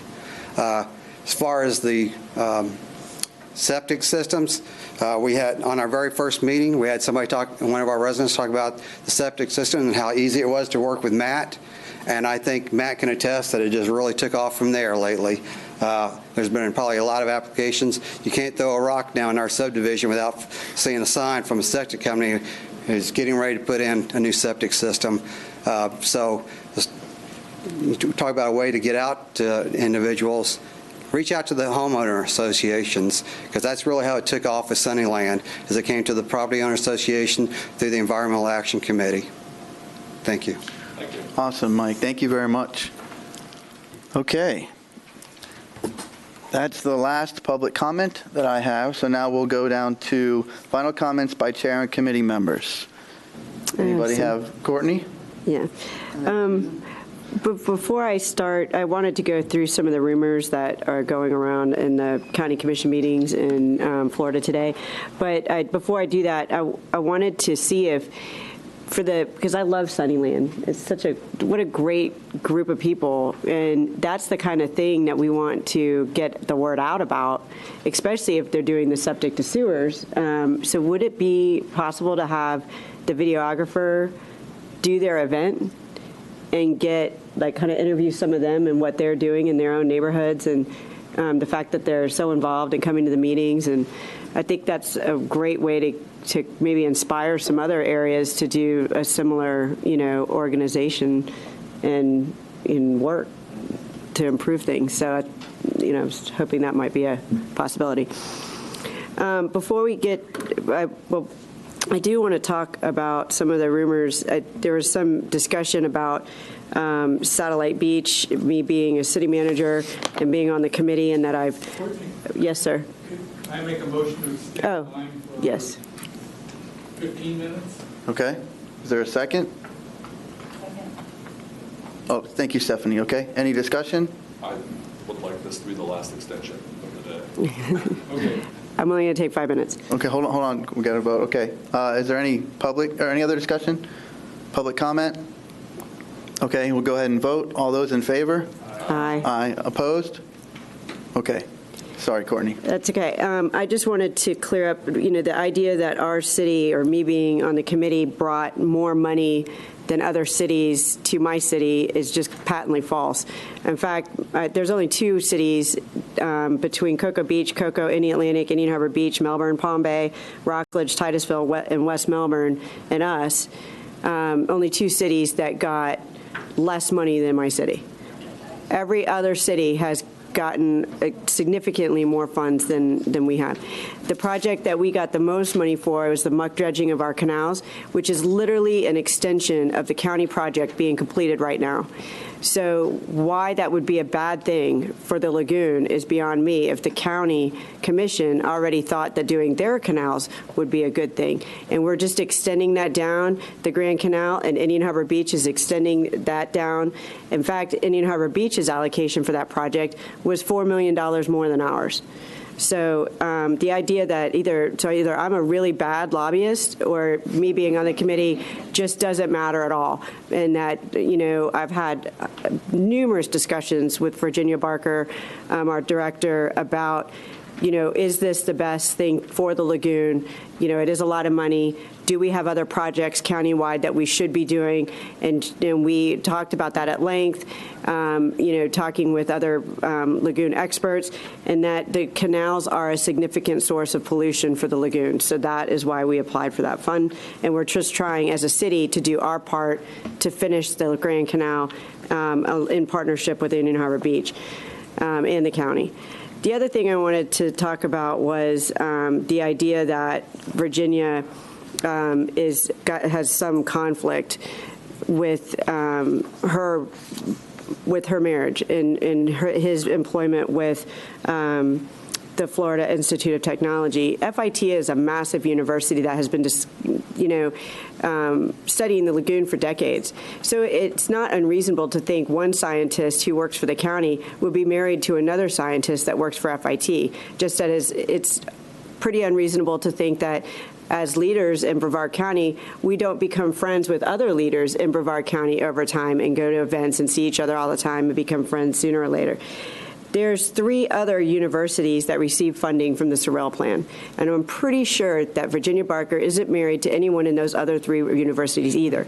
So, this idea that we have to abstain from votes because we should, in particularly for perception, is bad. There's planning and zoning and commission members all across the state of Florida. Typically, you would hire engineers or not hire, but appoint engineers, planners, people with that type of expertise to those groups. They always have to abstain if a project that they're working on comes before them. It's not unusual. That's why we have conflict voting laws in Florida, and we have the forms that we have to fill out. So I wanted to bring that up and make that clear. I thought that the coalitions bringing up the issue about the Titusville sewer discharges was spot on. I also want to compare that, with my calculations was 2,103 pounds of nitrogen in that one-time spill, but and their calculation was slightly different. But I also want to bring up that septic tanks in our plan, in the way we calculate them, put out 1,088 pounds of nitrogen daily. That's daily. So I highly doubt that one-time spill just wiped out every single thing that we've been doing with the tax so far. What's very unfortunate, I think, with what's going on right now, and it's obviously election season, so that has something to do with it, but, we put a lot of work into this plan in this committee, and I have been on the committee since day one, and I know some of the other members have been too, and a lot of the previous meetings that we have had, we have put especially in the first year, we had to come up with all of these standards, policies, bylaws, all the rules that we use. And now it's a very, smooth process only because we've already gone through all the bumpy processes in year 1 and year 2. We have our meeting in July with all the cities. We put out the request for project replacements in August. We get those projects in November. Virginia talks to us 100,000 times during the month of November because we have 100 questions for her about those projects. And then we get back and we approve the projects, and then the plan's approved. I think in the future, if we have questions on the type of projects that are in the plan, we need to bring those up before the written plan is in front of us to vote on. And that's just some advice. So if we want to change the plan, it needs to be done. That discussion needs to happen in October, not the day we're looking at a finished plan to vote on. So I just want to bring that piece of advice up. But I think it is very unfortunate. I think anything, that occurs in Florida today and, so on, what it does is just erodes the public's trust. And I think that's very unfortunate. We put a lot of work into this plan, and we don't do, it's not a slush fund. I mean, that terminology is ridiculous. Everything is accounted for. And if people just disagree on how we're spending the money, then come up and say that and talk to us about it, and we'll be glad to change. We did that for the county commission. The county commission asked us to change from muck dredging to, move it to septic. There's not one person on this committee that thought that was a good idea, but we changed it because there are elected officials. And so we did that on their behalf. But I just want to bring that up and, just let everybody know that I am pretty upset about it. I do have to run because I'm already 35 minutes late to my meeting that I had to be at. But thank you for listening to me. Okay, thank you. Susan, did you have something? Just to follow what Courtney was saying, we are the Citizen Oversight Committee, and it was disturbing to me on February 14th. I had found out that there was no audit done in 2020.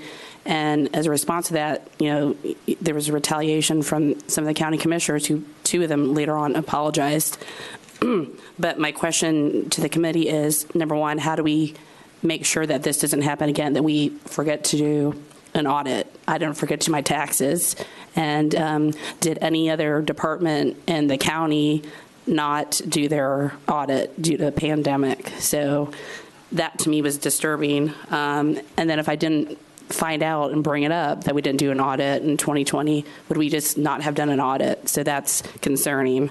And then second, what Courtney had mentioned about Virginia, again with public trust, two instances of conflict of interest is one of the vendors that we use, Applied Ecology, is Claudia Listipad, who was a student, a PhD student from Florida Tech, who was Virginia's husband's PhD student. So we're spending hundreds of thousands of dollars that we're giving her husband's PhD student, number one. And then number two, with the MRC, excuse me? Hold on, please continue. She was making a side comment, so that's not professional. Number two is another subordinate of Virginia, Lisa Soto, went to UCF, she got her PhD, was paid through the county, and so it shouldn't be the friends and family tax. It's people. We need to be transparent to the public. So I didn't know where we can go from here. Going back to the audit, I looked to see the two auditors, Jill Rays and Jennifer. They said they would ask questions, so maybe we could do that at another meeting. I saw it was on the agenda for the county commission on Tuesday, the Sorrel Fund audit. So just at the next meeting, if we could discuss to make sure it doesn't happen again. Well, I think they said it will be on the next meeting. Right, but my question is, how do we make sure we don't forget to do an audit? I mean, you can't just say it's COVID. So, thank you. Can I just, I just want to, just real quick, the contract for Claudia Listipad was done through the county's purchasing department, and that was done with all of the bidding requirements. Virginia Barker was not even on the selection committee for that. Two Natural Resources Department people were, and the rest of the committee were made up of Public Works and other departments that had nothing to do with natural resources. Like I said, it's not unusual for scientists to know scientists, and especially in a county as small as Brevard County. So when we make these types of accusations and hurt people's character, when there's clearly, in my opinion, and even just picking up the phone and asking about it first before writing letters to the editor, that's a better way to handle things, in my opinion, than blast somebody like Virginia with something completely unfounded. And so I do have a problem with that. And with the other thing with the internal audit, it's an internal audit. Internal audits go on all the time. It's not the same as an external audit. So, now the fact that they're getting that done now is fine. So I don't have a concern with that. I think it's great that you brought it up and that they are, addressing it. But I really have a problem with personally attacking the staff and other committee members in the Florida Today without calling and checking first about your information. Well, and as you saw on February 22nd, I was attacked by the commissioners saying I didn't have a license. So for me, out of concern, it's my First Amendment right to write about my experience.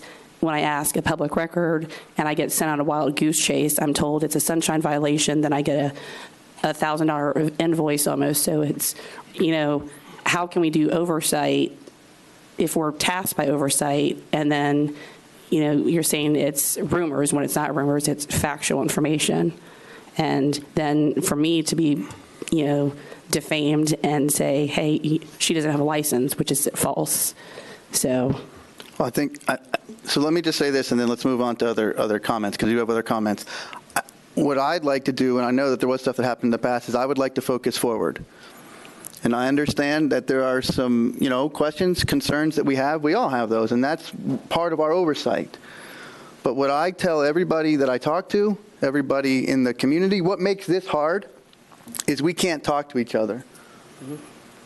I can talk to David, that's it. And so that makes it hard. But I think that makes our challenge even more our responsibility.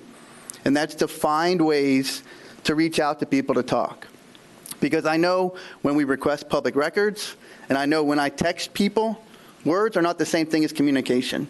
And someone can write something that is not the same as spoken. So I think that's on us, though. That's on us. And so I think we need to try harder to reach out to each other going forward to make sure if we disagree, let's disagree. But let's do it here. Let's do it here.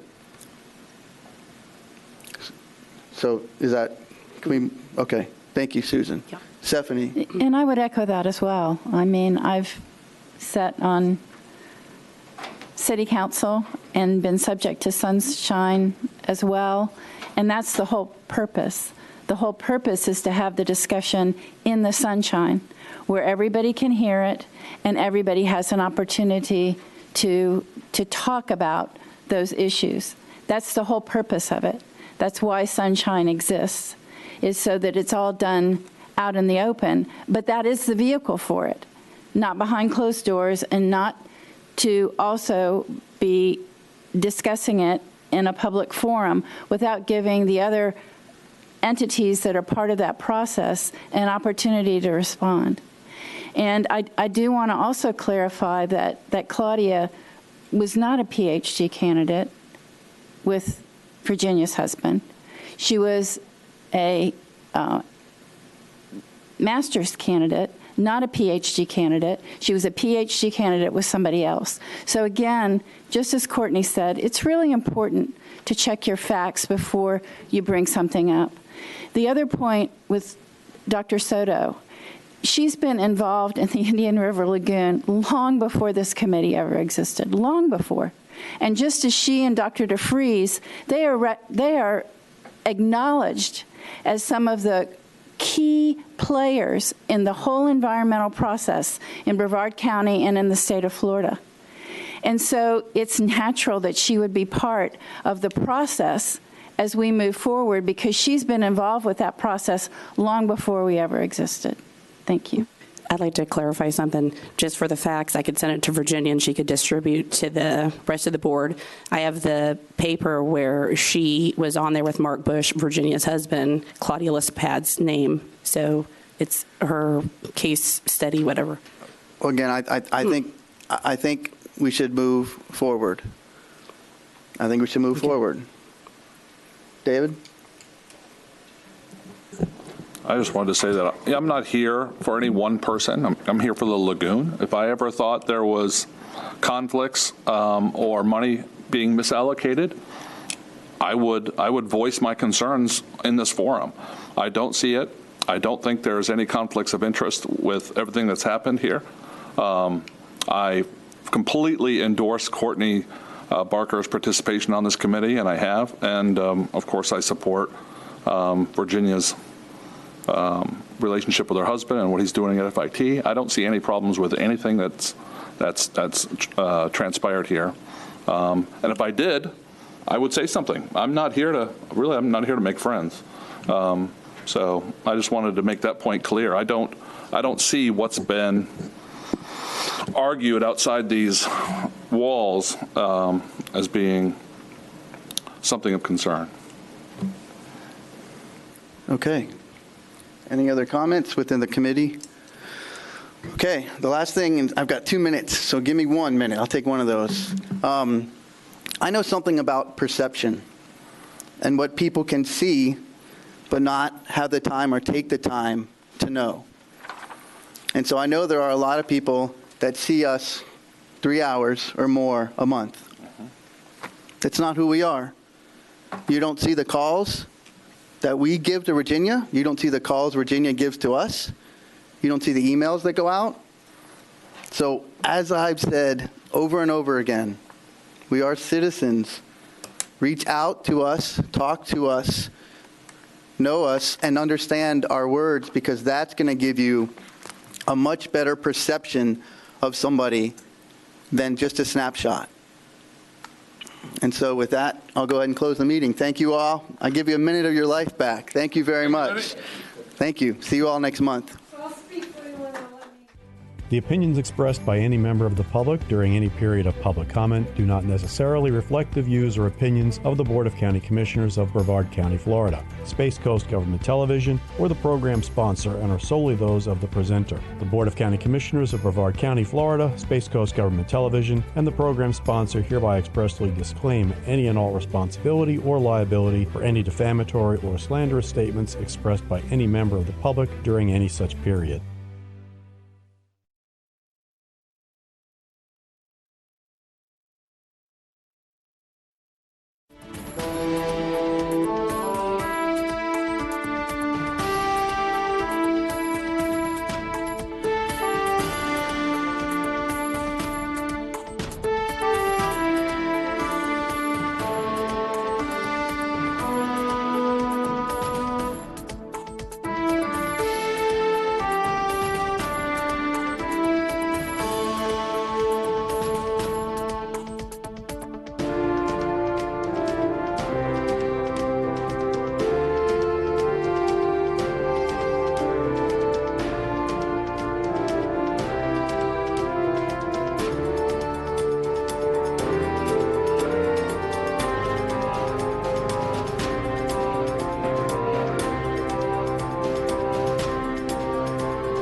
The opinions expressed by any member of the public during it.